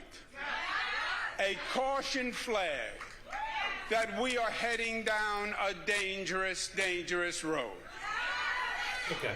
Well, we made that let me point. ask you this about Andrew Cuomo. Was this a story about the Democratic establishment not being able to win over the red freight train, or was he just too flawed a candidate, or some combination? I think it was A, his baggage, and B, I was just at one of his campaign events recently, and it was so noticeable to me just how much he was concentrating on what was wrong with Mamdani's campaign, pointing at him, talking about him, and he spoke so little about what he actually wanted to do except for maintain the status quo. And it felt to me like an uninspired message, except for saying, I'm not that guy, which was very avoidable. I think there were inspiring ways that you could have countered Mamdani's message and said, if you want more money in your pocket, then I'll give you tax cuts rather than tax some people more and put money into your pockets the way that the government sees fit. I mean, there were libertarian routes to countering his message. There were far more creative ways, except for saying that we'll just have more of the same, which is what I think we got. One person who's a big winner tonight is Ro Khanna, the California congressman, who is the only one, we believe, who campaigned with Mamdani on the last weekend, as well as with both of the gubernatorial winners and for the California voting redistricting proposition. Here's a Ro Khanna short victory video put on earlier tonight when it was clear that Mamdani, his candidate, was going to win. This is number 15, please. Breaking news, Zohran Mamdani has just been declared the next mayor of New York City. That'll work. All right. Now, here's a Republican who has a pretty dim view of the night. This is Vivek Ramaswamy, the former presidential candidate, leading candidate for the Republican side to be the next governor of Ohio. Here's his verdict on the evening. Number 21, please. We got our asses handed to us in New Jersey, Virginia, and New York City. Democrats swept all three. There's two key lessons for Republicans. Listen carefully. Number one, our side needs to focus on affordability. Make the American dream affordable. Bring down costs, electric costs, grocery costs, healthcare costs, and housing costs, and lay out how we're going to do it. And number two, cut out the identity politics. It doesn't suit Republicans. It's not for us. That's the woke left's game, not ours. We don't care about the color of your skin or your religion. We care about the content of your character. That's who we are. Larry, what do you think? I think that there was a whole lot of identity politics here. It is remarkable that we're 2.5, almost 3 hours into this conversation. We haven't pointed out the fact that the Republican nominee in Virginia was an African-American woman, a black woman from Jamaica with an incredible personal story. And yet the NAACP feted and celebrated Abigail Spanberger and didn't even invite Winston Sears to their conference. And Obama implored Virginians to vote for the white woman instead of the black woman. Maybe we should be able to set aside racial politics once and for all after that spectacle. And yeah, I'm all for affordability, but let's just be clear, as a Republican, as a conservative, the only way government makes things more affordable is to reduce taxes and to reduce regulation. But that's it. And I didn't hear either of those options coming from the people who were touting affordability in New Jersey, Virginia, in Manhattan, and in New York. Yes, we got our ass handed to us in 3 states that have handed our asses to us notoriously for decades. Mark, what do you think of the Ramaswamy recipe? Well, obviously, like that's going to be really big for his own campaign and for, as I alluded to before, for the midterms for 2026. Like, the economy is the central vehicle for Republican success, and because of, that's where we're basically coming out of 4 years of the Biden economy. This is something that President Trump ran on and won on, and this is by solving other problems ahead of time, like the border, for instance. That's not an electoral issue anymore. The economy is going to be very key. That being said, do I think that we lost these races because of a specific campaign issue that was highlighted by Republicans or not? No, I think that these were specifically 3 Democrat jurisdictions that, after a Republican president wins, no one was shocked by it this evening. So to say that we had our asses handed to us as though that was not a baked-in outcome. Friends of mine who bet on sports, they talk about beating the spread, and what the focus there is, of course, like if you're within like the expectation game, that's different than if this were a total shocker of an evening, and that this were an electoral landslide because Republican did something wrong. So I kind of break with Vivek in that respect, but the fact that he is fervently committed on like Republicans talking about the economy, he's right there. Yeah, Elizabeth needs to go. Elizabeth, I think she just did. She'll miss that the president has put another Truth Social post on. Anyone want to guess the topic? I'll give you a hint. It's not the election. He's now urging Republicans again to scrap the filibuster, which is on everyone's mind this evening. Ahead of that breakfast Yeah. tomorrow he's hosting for Senate Republicans. Look, I do think the challenge for Republicans isn't even just this loss. It's coming at a moment where I would say the party has never been more divided. There's been so much more infighting in the last few months, and then certainly even the last few days. We've two sort of pivotal figures on the right, Tucker and Ben Shapiro, and I think the key for Republicans, obviously, is to focus on affordability in the economy, as needs to be the case for anyone who wants to win, but to get their act together, become aligned. Yeah. Thoughts on that? I mean, I definitely agree that becoming aligned is a big part of it, but I also I wonder, Lydia, what are your thoughts on the fact that I do think there is somewhat of a referendum on Trump in both the Virginia and New Jersey elections. You had 55 and 56% disapproval rating on both of them. And so I kind of can see both sides of the argument of whether or not you should get aligned behind the Trump ticket and the MAGA ticket. I think you can alienate some voters and also attract some voters by doing that. Big down ballot implication in Virginia, not just the Attorney General's race, but the state assembly went overwhelmingly Democratic tonight, as well as part of the sweep.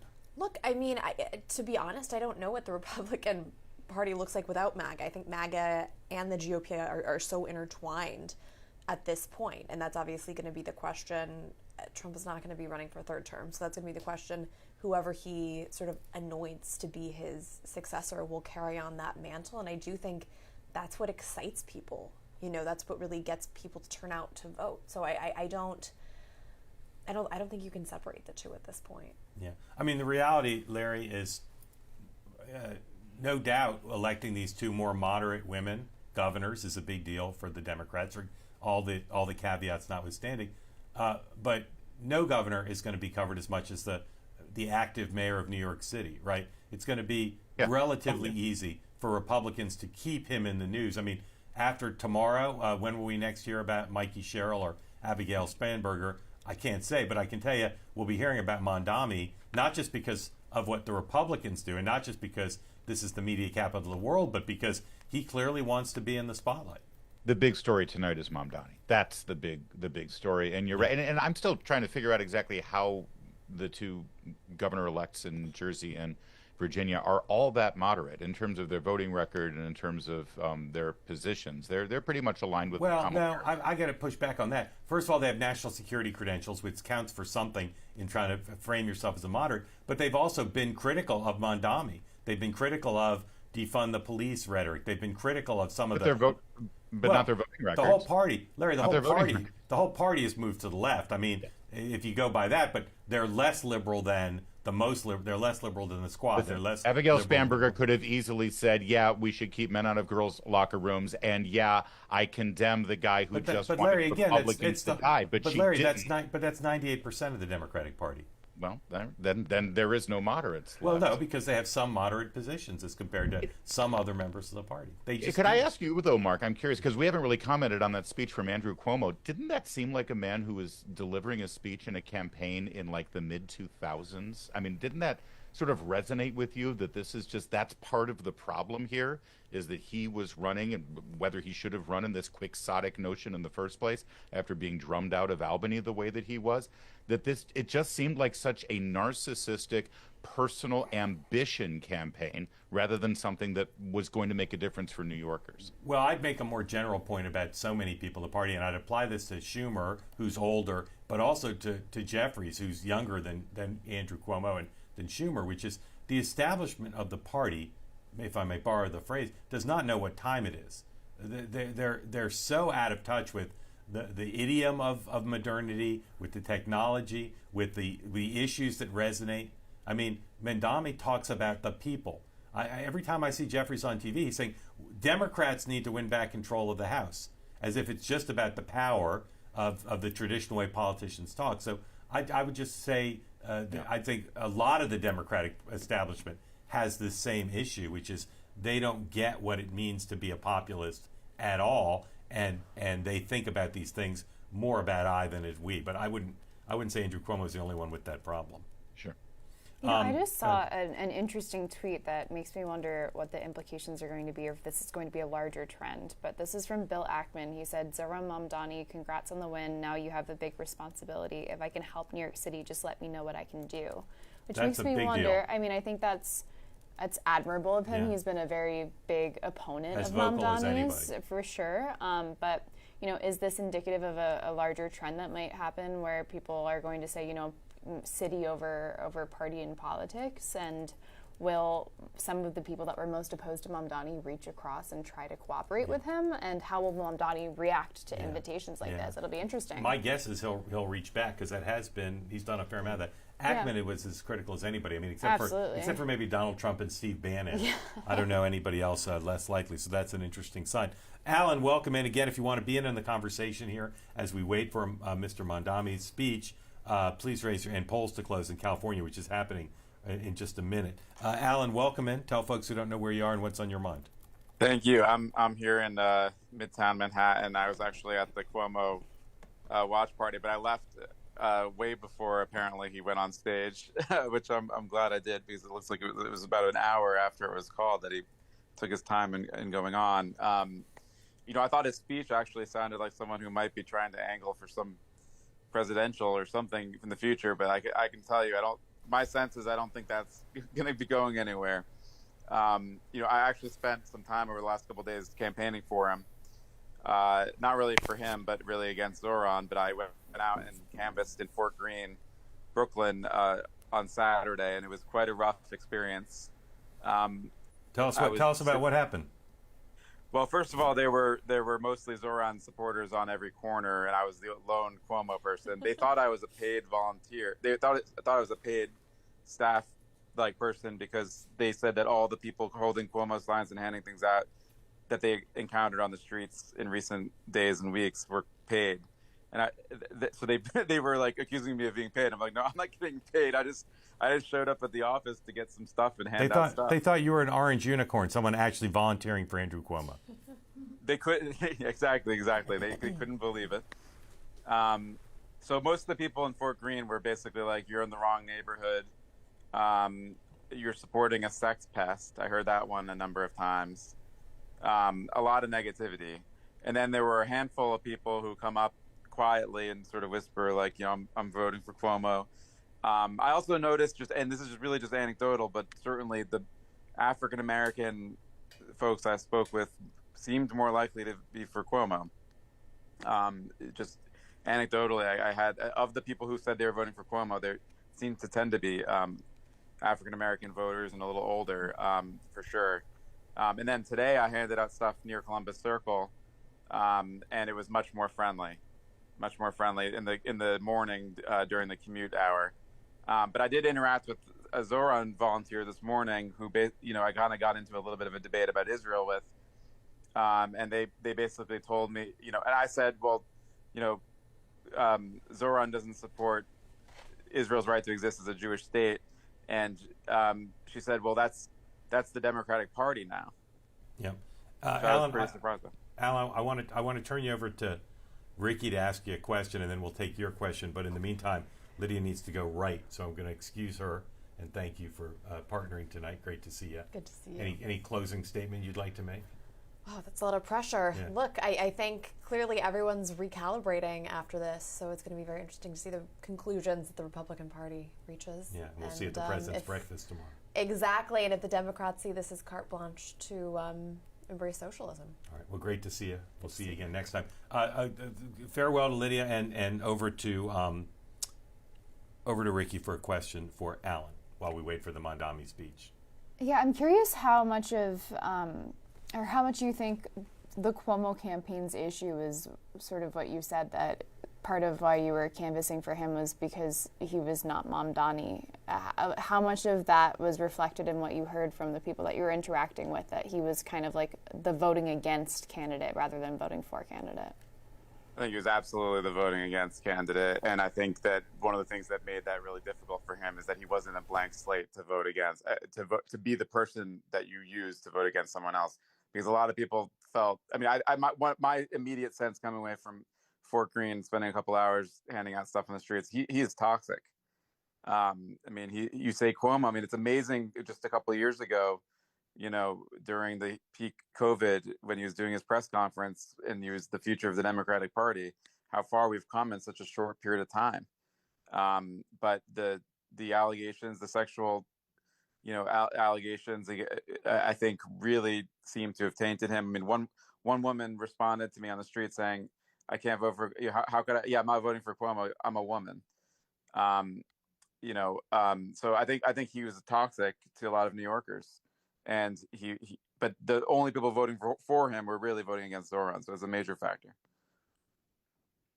AP is projecting that the Prop 50, the redistricting measure, will pass, so another Democratic victory and a big victory for Gavin Newsom. Alan, did you want to ask a question? We loved everything you said, super interesting, but is there something you want to ask? Sure. I will ask one minor funny question, I guess, and then one more serious. But so one that I saw in the headlines today, I didn't even know J.D. Vance has a half brother who apparently was defeated in the Cincinnati mayor's race. Have you guys followed that story? Is that something that, I don't know if J.D. is close with his brother, but it seems kind of funny that you'd have the sitting vice president's brother lose an election like that. Yeah, I mean, I think they're pretty close, is my sense. And I know he's talked about the race, but I don't know much about it. He did endorse him. I guess you expect your half brother to endorse you, but what's your more serious question, Alan? More serious question. I mean, I guess the one thought is like, what's going to happen next in New York? I mean, I think Cuomo would make this threat that if Zoran won, Trump would, quote, take over New York. But it's not such an empty threat. I mean, it certainly seems like there's things that Trump could do, and we've already heard some members of Congress talk about even invoking the 14th Amendment to try to basically remove Zoran from power. I mean, How far do we expect this to go? I just got a text from someone who's not an unserious person who said he predicts that ICE will come try to deport him. Not sure that's actually going to happen, but look, I think that based on the way Mondami was so aggressive with Cuomo, the way he's been so aggressive with Donald Trump, and based on Donald Trump's love of a big stage and attachment to New York, I bet on the upper side of a lot of theatrics, a lot of back and forth, a lot of confrontation. And, Donald Trump is a beast. He's a political beast. And so we'll see if Mondami has the bandwidth and the endurance and the desire to have Trump in his face and have to fight back. And, he's going to be on a pretty steep learning curve. This is a very difficult job. It's obviously a bigger management job than he's ever had. And if you just took Trump out of the equation, it'd be a big challenge for him to do this. To do this job with Trump in his grill is going to be a challenge, and I think Trump will welcome it. And based on the way the Republicans have framed the night, I think they can't get enough of Mondami in the news. And if Mondami takes the bait and comes back and tries to play at Trump's level, he could be in the news every night, and that'll be a challenge for him. Ricky, what are your thoughts on that? Yeah, I mean, to your earlier point about older voters and black voters tending to be anti-Mamdani, I spoke recently to an older black woman who voted for Cuomo, and her reasoning why was because she felt that if federal funding got cut because Mamdani was elected, that it would hurt the most needy New Yorkers first, and I think that's a very valid point. And she had a quote that I'm going to kind of paraphrase, but I thought it was very valid and probably prescient, which was that if the federal funding is cut, he's going to be a one-term mayor, and this is going to all be reflective of his term, and that's what we're going to look back on and remember. And I think that's quite possible. However, he could take the opposite route and the preferable route, in my view, which is to say that there's a 40-some% of New Yorkers who voted for Cuomo who did not want him to be in power, and so therefore I should not come out swinging and alienate the president, but I think it's more likely than not that he will not go down that route. Alan, thank you. Larry, did you have the beard when the night started? No, this has been just the last couple of hours, and then it got even grayer just now because I checked the numbers in Virginia, Mark. Jay Jones is up by 5.5 points. Yeah. Wow. Where's the governor's race? Governor's race is now sitting at 15 points. Yeah. I mean, it's hard to overcome 15 points at the top of the ticket. Larry and Mark, I want to ask you both about the president's breakfast tomorrow. We've talked about it a few times with the Republican senators. I don't know that Rand Paul will be there, but I suspect most or all of the others will be there. And the president is still trying to convince them to scrap the filibuster, even though it's pretty clear, even amongst the leadership, there's not a big appetite for that. I think I've read 4 Republican senators have expressed some interest in it. How would you expect that breakfast to go, particularly because it's part of it, at least, is open press? Mark? Well, there's a couple dynamics. One, like the president being back in town, being back in D.C., coalescing with the party, like that's really important. That's good for everyone to be in the same room. When it comes regarding the filibuster, like my advice to individual Republican senators who are skeptical of this, to hear the president out, but also kind of feel where he's at. So ultimately, the point that President Trump is kind of getting to within all these posts is that this is about ultimately the Republican agenda. So the fact that there has not really been a kind of a sequel to One Big Beautiful Bill, like the fact that there needs, like, the president obviously is anxious for action, but they're on the congressional side, why not start the conversations for a 2026, 2027 reconciliation bill that, is covers billions of dollars of spending, can cover a lot of different priorities legislatively, and that you only need Republican votes to do it. You can circumvent the filibuster and even that discussion. So I think there's a lot of policy substantive ideas that can actually come out of this, but it remains yet to be seen. Are they just going to take this filibuster question and kind of tussle with it, or are there ways to actually work with President Trump to work to get things done?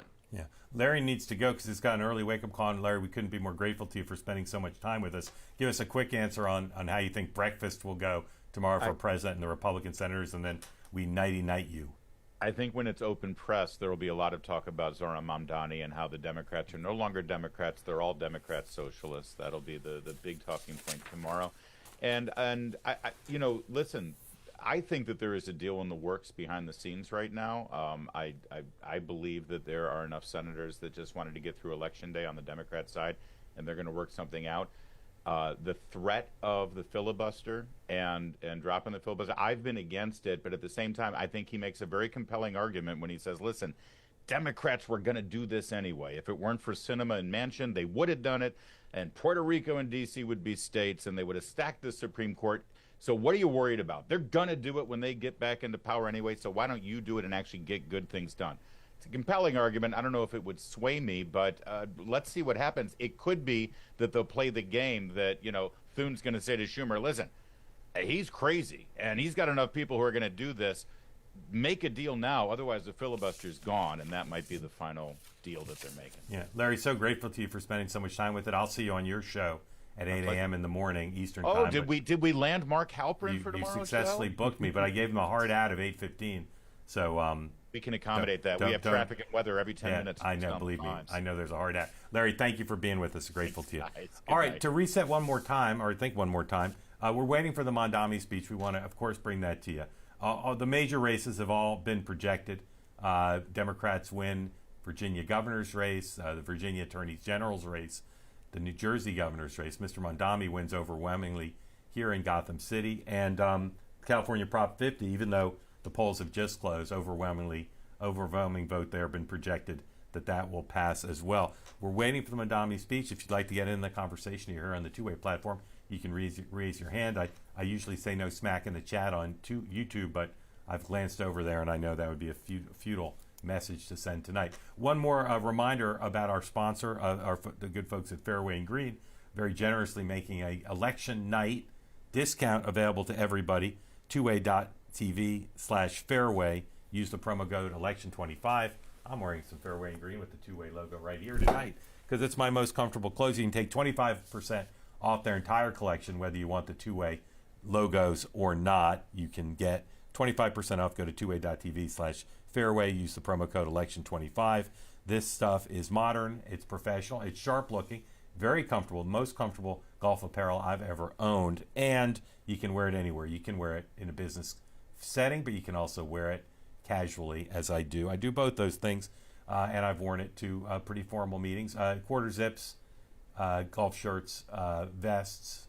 You'll go on the website and you'll see it's great stuff. I recommend it. It's my go-to all the time. It delivers clean, sophisticated look you want on and off the course. It's refined, comfortable, and always in style. Fairway and green. Again, 25% off. Go to 2way.tv/fairway.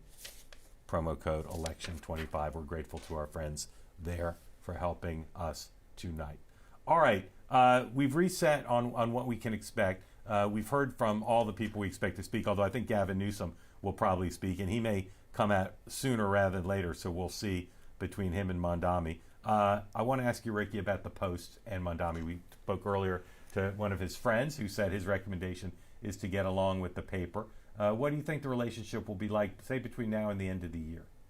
I anticipate that we'll probably reach out a friendly hand to give him the opportunity, and I imagine that he'll probably take it. When we've had actual interactions with him, they've not been overtly hostile, and I anticipate that he'll want to keep us, at least somewhat friendly when we're not just writing an editorial, which is going to be opinionated. But I think that Barkan's advice is right, and that he does need the Post, and he does need to have some sort of relationship that's not overtly hostile to a reasonable subset of New York that is actually red or is Cuomo voting. I mean, that's a huge chunk. That it was half of New York that did not vote for him. So there is, if he really does want to represent all of New York as he purports to want to, then institutions like ours are important to reaching out to the rest of it. He's done a ton of national media, even did Fox News, who's in the building, wants to do Fox News. But New York City mayors can be on national TV on a regular basis, be across the street on the Today Show. You can be on late night shows. Do you think he'll have an appetite to continue to do that between now and when's the inaugural? In January, right? I believe January so. 1st, I think is when mayors here get sworn in. So do you think between now, during the transition and then afterwards, do you think he'll continue to have an appetite to do national television? He seems pretty energetic. I wouldn't be surprised. However, I was interested when you asked before about whether the social media will continue. I think that becomes a lot less charming when you're actually in the office and are supposed to be doing the real work. Like, does a TikTok video land the same way when you ostensibly need to be serving millions of people? So I wonder if that might cool off a little bit, because I don't think that kind of like hokey Gen Z relatability really plays the same way when you're trying to get the whole base. Yeah. The other thing is he's going to keep the police commissioner, which calms a lot of people. De Blasio did the same thing. He kept brought Bill Bratton in as police commissioner, who'd been police commissioner, and a lot of people trusted. I think, you've seen this, I'm trying to think of the other examples. Like, you see sometimes when governors get elected, every socialist professor, practitioner who wants to prove that socialism can work in the United States, I think is going to apply for a job. They want to be part of this great experiment. Run the supermarket, free up take the fare boxes out of the buses. So, what would you expect to be the makeup of a Mamdani administration? I mean, I think it's going to be a lot of young grassroots hungry people, less so than like the actual professoriate that has been advocating for this sort of ideology. But it's interesting. I mean, a lot of the jobs in these institutions that he wants to build up, these are union jobs that are not actually all that appealing to the base of people that voted for him, ironically. But I'd also be curious to hear from you, Mark. What do you think are the major things that brought him to this victory? Where do you think the biggest factors are, or what policies do you think resonated the most with voters? I think it's four main things, and these are not original, and I really have been thinking a lot about the percentage breakdown. I don't know. One is emphasis on affordability, and you heard that from Vivek Ramaswamy. Talk about the fact that people think prices are too high. Enormous inflation under Biden and during COVID, and now not tampered fully at all by Donald Trump. So one is affordability.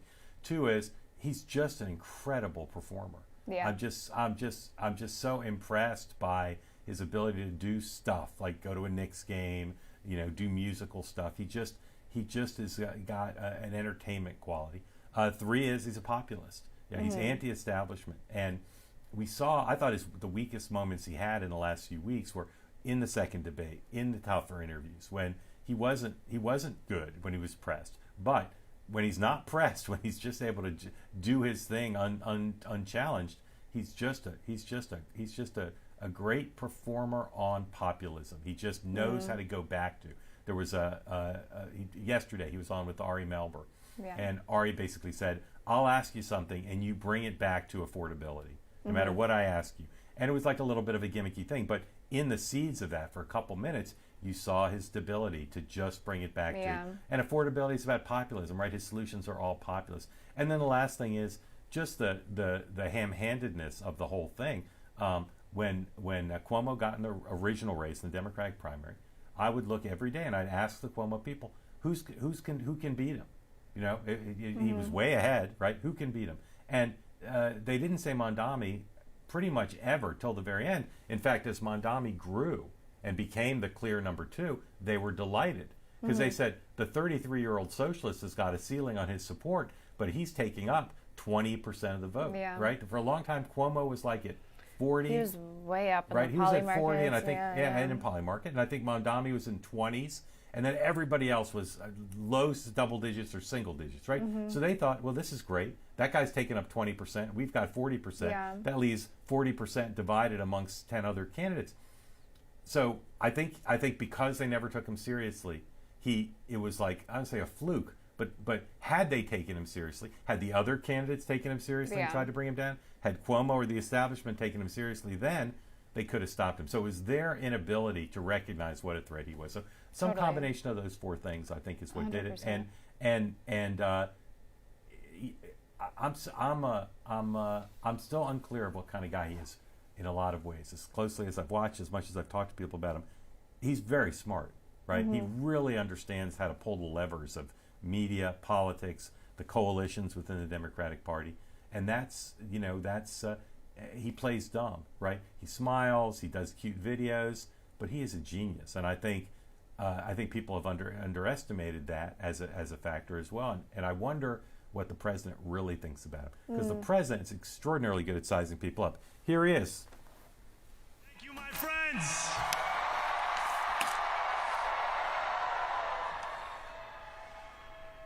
He took his time. The sun may have set over our city this evening, but as Eugene Debs once said, I can Start see quoting the dawn Debs. of a better day for humanity. For as long as we can remember, the working people of New York have been told by the wealthy and the well-connected that power does not belong in their hands. Fingers bruised from lifting boxes on the warehouse floor, palms calloused from delivery bike handlebars, knuckles scarred with kitchen burns. These are not hands that have been allowed to hold power. And yet, over the last 12 months, you have dared to reach for something greater. Tonight, against all odds, we have grasped it. The future is in our hands. My friends, we have toppled a political dynasty.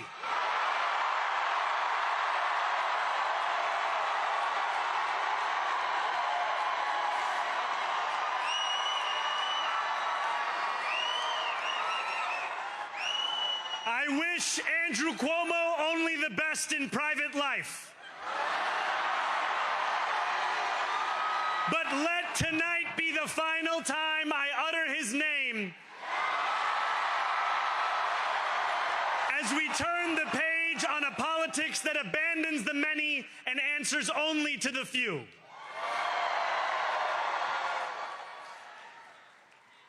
New York, tonight you have delivered a mandate for change, a mandate for a new kind of politics, a mandate for a city we can afford, and a mandate for a government that delivers exactly that. On January 1st, I will be sworn in as the mayor of New York City.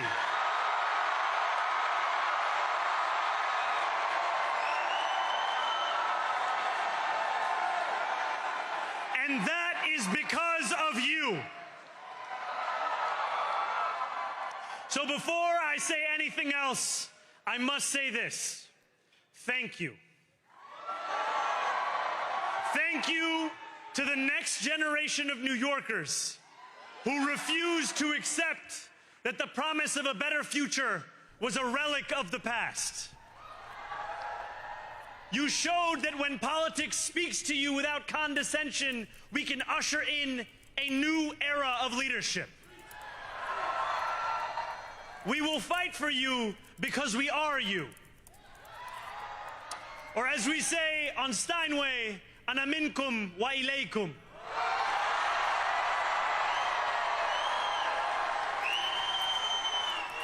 Thank you to those so often forgotten by the politics of our city who made this movement their own.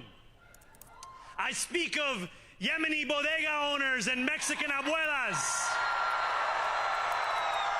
Senegalese taxi drivers and Uzbek nurses,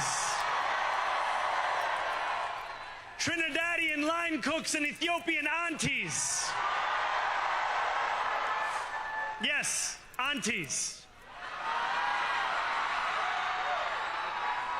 To every New Yorker in Kensington and Midwood and Hunts Point, know this. Snapping back at everything. This city is your city, and this democracy is yours too. More gracious. At all.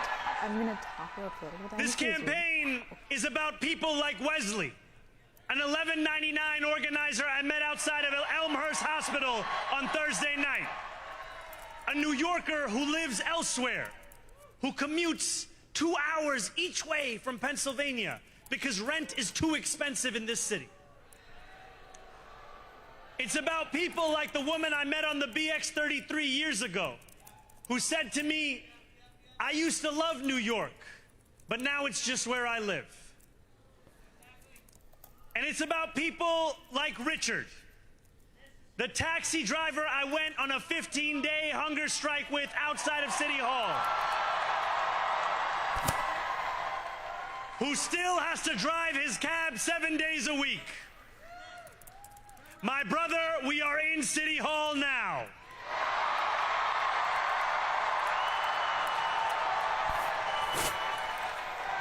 This victory is for all of them, and it's for all of you.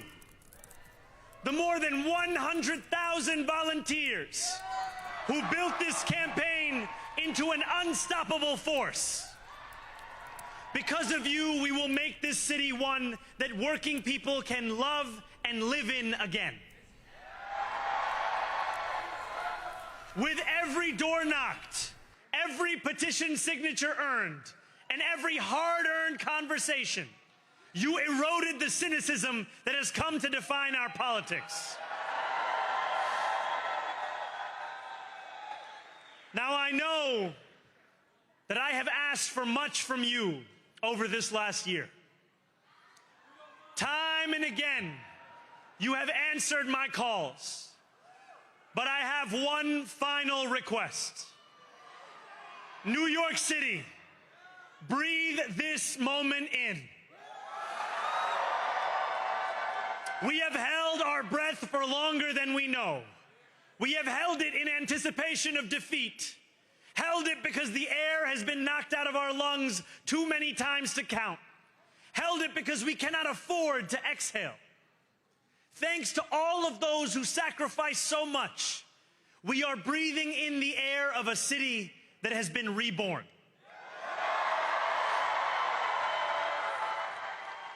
To my campaign team, who believed when no one else did,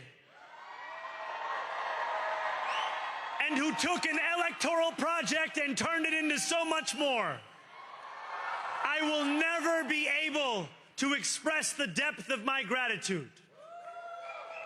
You can sleep now. To my parents, Mama and Baba, you have made me into the man I am today. I am so proud to be your son. And to my incredible wife, Rama,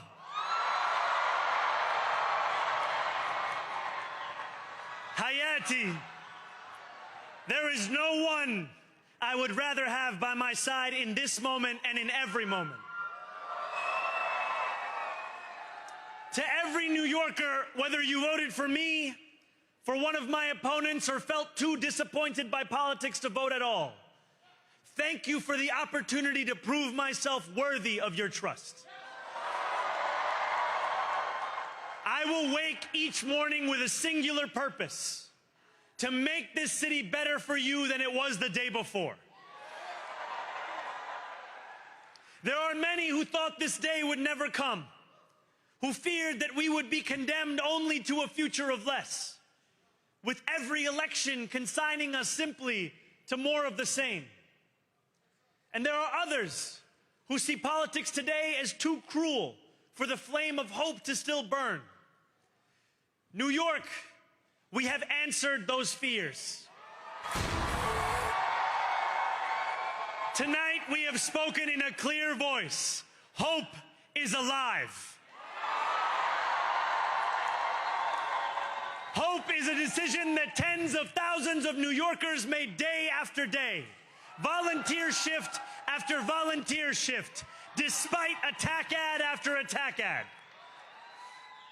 More than 1 million of us stood in our churches, in gymnasiums, in community centers, as we filled in the ledger of democracy. And while we cast our ballots alone, we chose hope together. Hope over tyranny. Hope over big money and small ideas. Hope over despair. We won because New Yorkers allowed themselves to hope that the impossible could be made possible. And we won because we insisted that no longer would politics be something that is done to us. Now it is something that we do.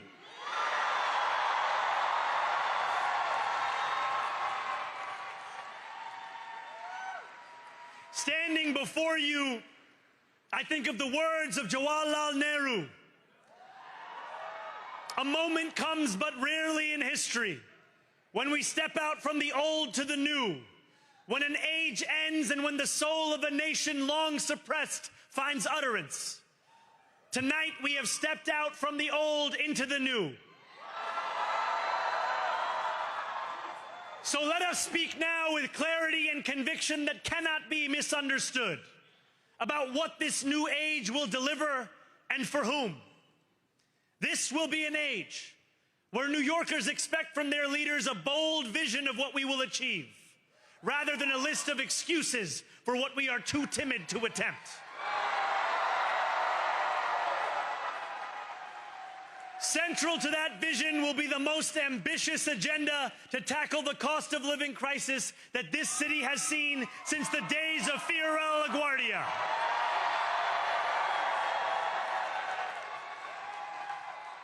An agenda that will freeze the rents for more than 2 million rent-stabilized tenants.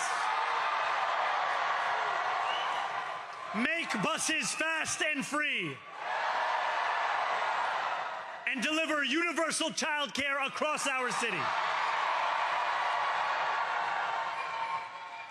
Years from now, may our only regret be that this day took so long to come. This new age will be one of relentless improvement. We will hire thousands more teachers. We will cut waste from a bloated bureaucracy. We will work tirelessly to make lights shine again in the hallways of NYCHA developments where they have long flickered. Safety and justice will go hand in hand as we work with police officers to reduce crime and create a department of community safety that tackles the mental health crisis and homelessness crises head on. Excellence will become the expectation across government, not the exception. In this new age we make for ourselves, We will refuse to allow those who traffic in division and hate to pit us against one another. In this moment of political darkness, New York will be the light. Here, we believe in standing up for those we love. Whether you are an immigrant, a member of the trans community, one of the many black women that Donald Trump has fired from a federal job, a single mom still waiting for the cost of groceries to go down, or anyone else with their back against the wall, your struggle is ours too. And we will build a city hall that stands steadfast alongside Jewish New Yorkers and does not waver in the fight against the scourge of anti-Semitism. Where the more than 1 million Muslims know that they belong. Not just in the 5 boroughs of this city, but in the halls of power. No more will New York be a city where you can traffic in Islamophobia and win an election.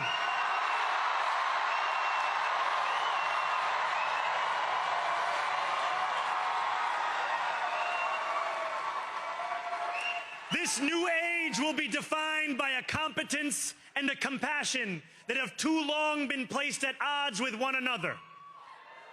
We will prove that there is no problem too large for government to solve and no concern too small for it to care about. For years, those in City Hall have only helped those who can help them.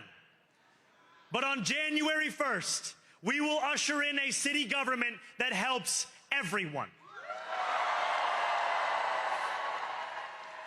Now, I know that many have heard our message only through the prism of misinformation. Tens of millions of dollars have been spent to redefine reality and to convince our neighbors that this new age is something that should frighten them. As has so often occurred, the billionaire class has sought to convince those making $30 an hour that their enemies are those earning $20 an hour. They want the people to fight amongst ourselves so that we remain distracted from the work of remaking a long broken system. We refuse to let them dictate the rules of the game anymore.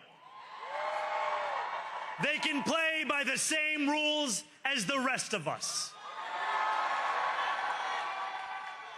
Together, we will usher in a generation of change. And if we embrace this brave new course, rather than fleeing from it, we can respond to oligarchy and authoritarianism with the strength it fears, not the appeasement it craves. After all, if anyone can show a nation betrayed by Donald Trump how to defeat him, it is the city that gave rise to him.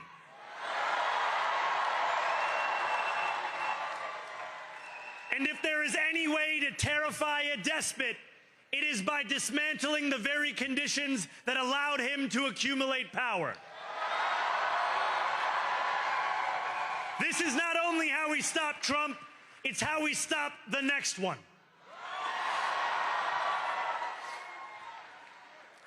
So, Donald Trump, since I know you're watching, I have 4 words for you. Turn the volume up.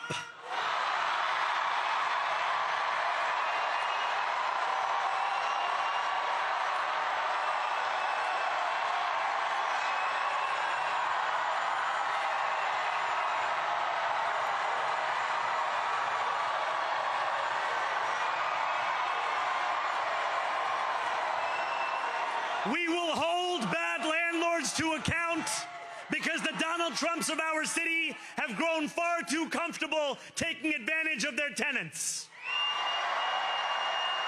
We will put an end to the culture of corruption that has allowed billionaires like Trump to evade taxation and exploit tax breaks. We will stand alongside unions and expand labor protections because we know, just as Donald Trump does, that when working people have ironclad rights, the bosses who seek to extort them become very small indeed.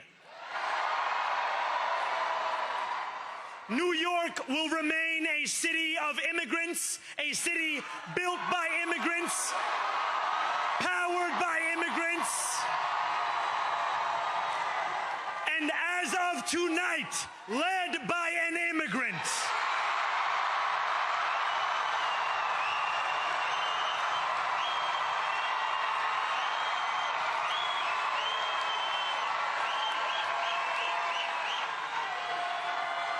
So hear me, President Trump, when I say this.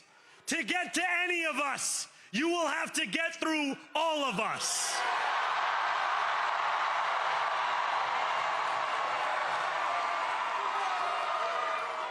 When we enter City Hall in 58 days, expectations will be high. We will meet them. A great New Yorker once said that while you campaign in poetry, you govern in prose. If that must be true, let the prose we write still rhyme, and let us build a shining city for all. And we must chart a new path, as bold as the one we have already traveled. After all, the conventional wisdom would tell you that I am far from the perfect candidate. I am young, despite my best efforts to grow older. I am Muslim. I am a democratic socialist. And most damning of all, I refuse to apologize for any of this. And yet, if tonight teaches us anything, it is that convention has held us back. We have bowed at the altar of caution, and we have paid a mighty price. Too many working people cannot recognize themselves in our party. And too many among us have turned to the right for answers to why they've been left behind. We will leave mediocrity in our past. No longer will we have to open a history book for proof that Democrats can dare to be great. Our greatness will be anything but abstract. It will be felt by every rent-stabilized tenant who wakes up on the first of every month, knowing the amount they're going to pay hasn't soared since the month before. It will be felt by each grandparent who can afford to stay in the home they have worked for, and whose grandchildren live nearby because the cost of childcare didn't send them to Long Island. It will be felt by the single mother who is safe on her commute and whose bus runs fast enough that she doesn't have to rush school drop-off to make it to work on time. And it will be felt when New Yorkers open their newspapers in the morning and read headlines of success, not scandal. Most of all, it will be felt by each New Yorker when the city they love finally loves them back. Together, New York, we're going to freeze the... Together, New York, we're going to make buses fast and... Together, New York, we're going to deliver universal...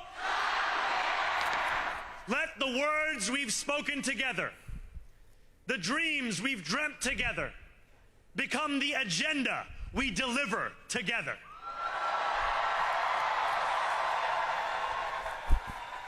New York, this power, it's yours. This city, belongs to you. Thank you. If you were expecting the victory speech equivalent of an adorable TikTok video, you came to the wrong place. That was a hard-edged, angry, divisive speech that will do nothing, I believe, to unite the city or to help those feeling adrift with his election to feel any better. Totally. Back here with Ricky, joined now by the New York Post City Hall Bureau Chief, Craig McCarthy. Craig, welcome. How do you think that speech will be received by the doubters? By the doubters, I mean, it was more of the same. If you've seen any of his campaign speeches, if you've seen him out hitting the campaign trail for the last 6 to 7 months, it's the same message that he's been putting out there. And it's the same call and response he did at the end that he's been doing campaigns and stump speeches in and out.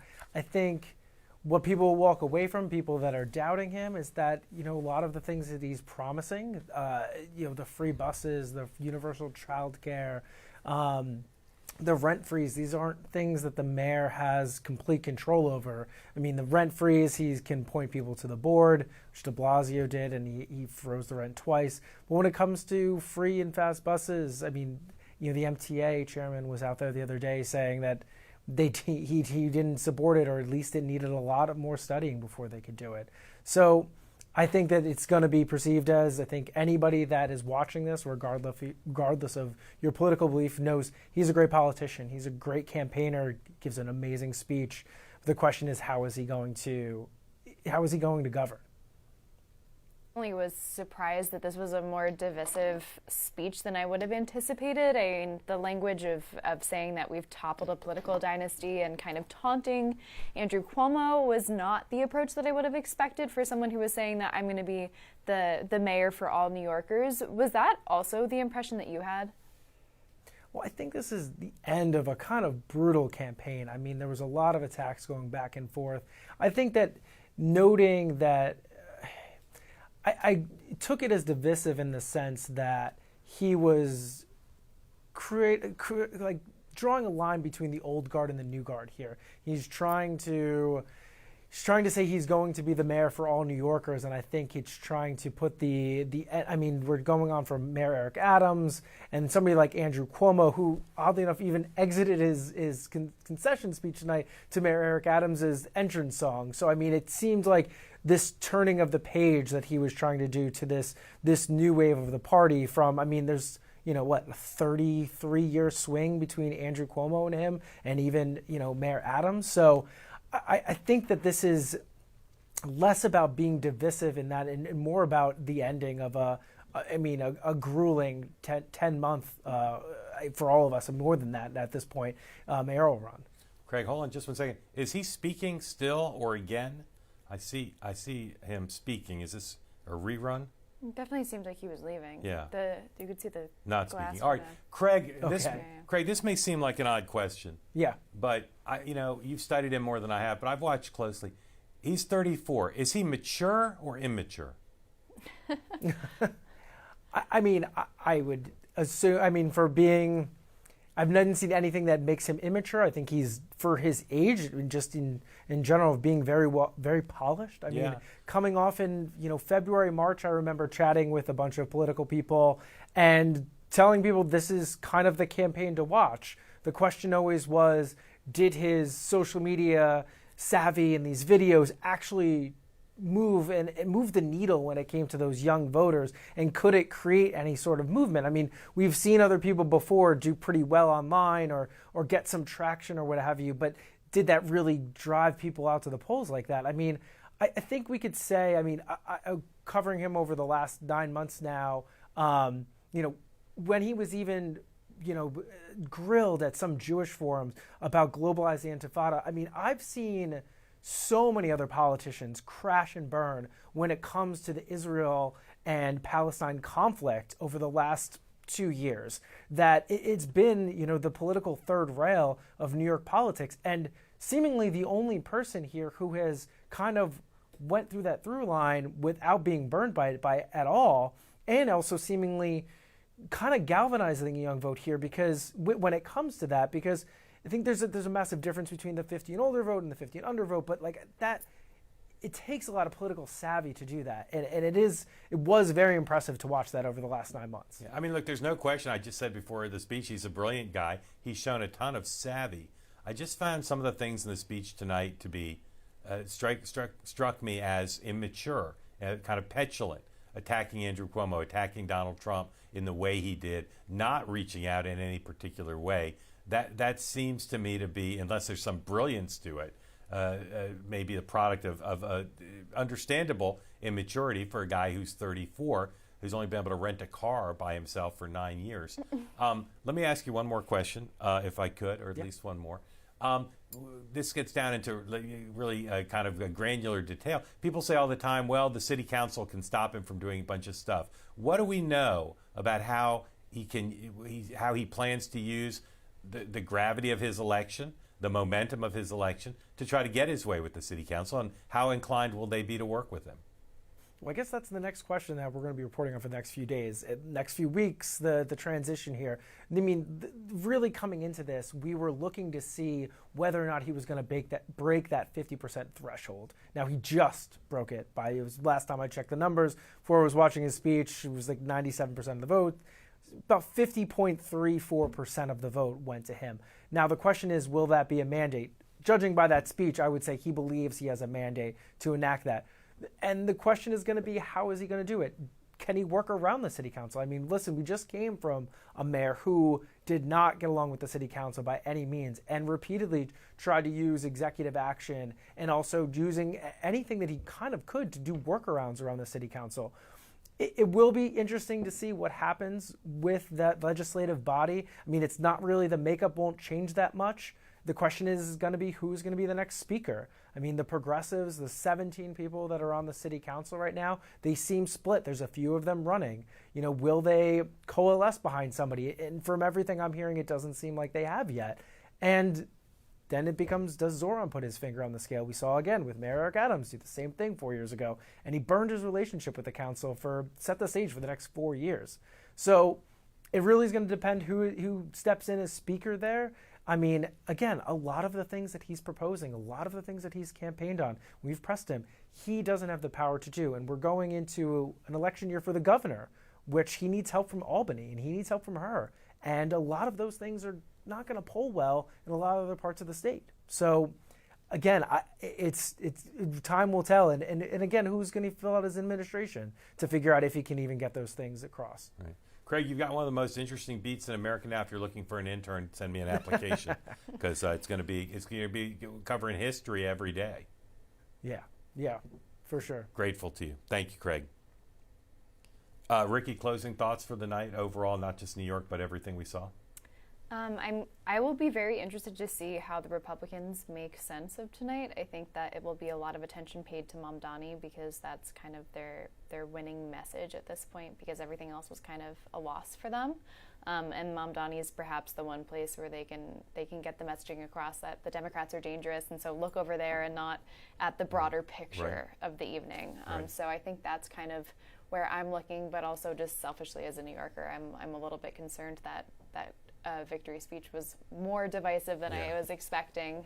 So that's what I'll be watching for, and I'm curious to see if Mamdani really does tack as far left as he said he was. Yep. Best way to end this broadcast is the best way to understand any news story, what's called the wood of the New York Post, the front page. Let's take a look at how the Post is covering this. There you see it.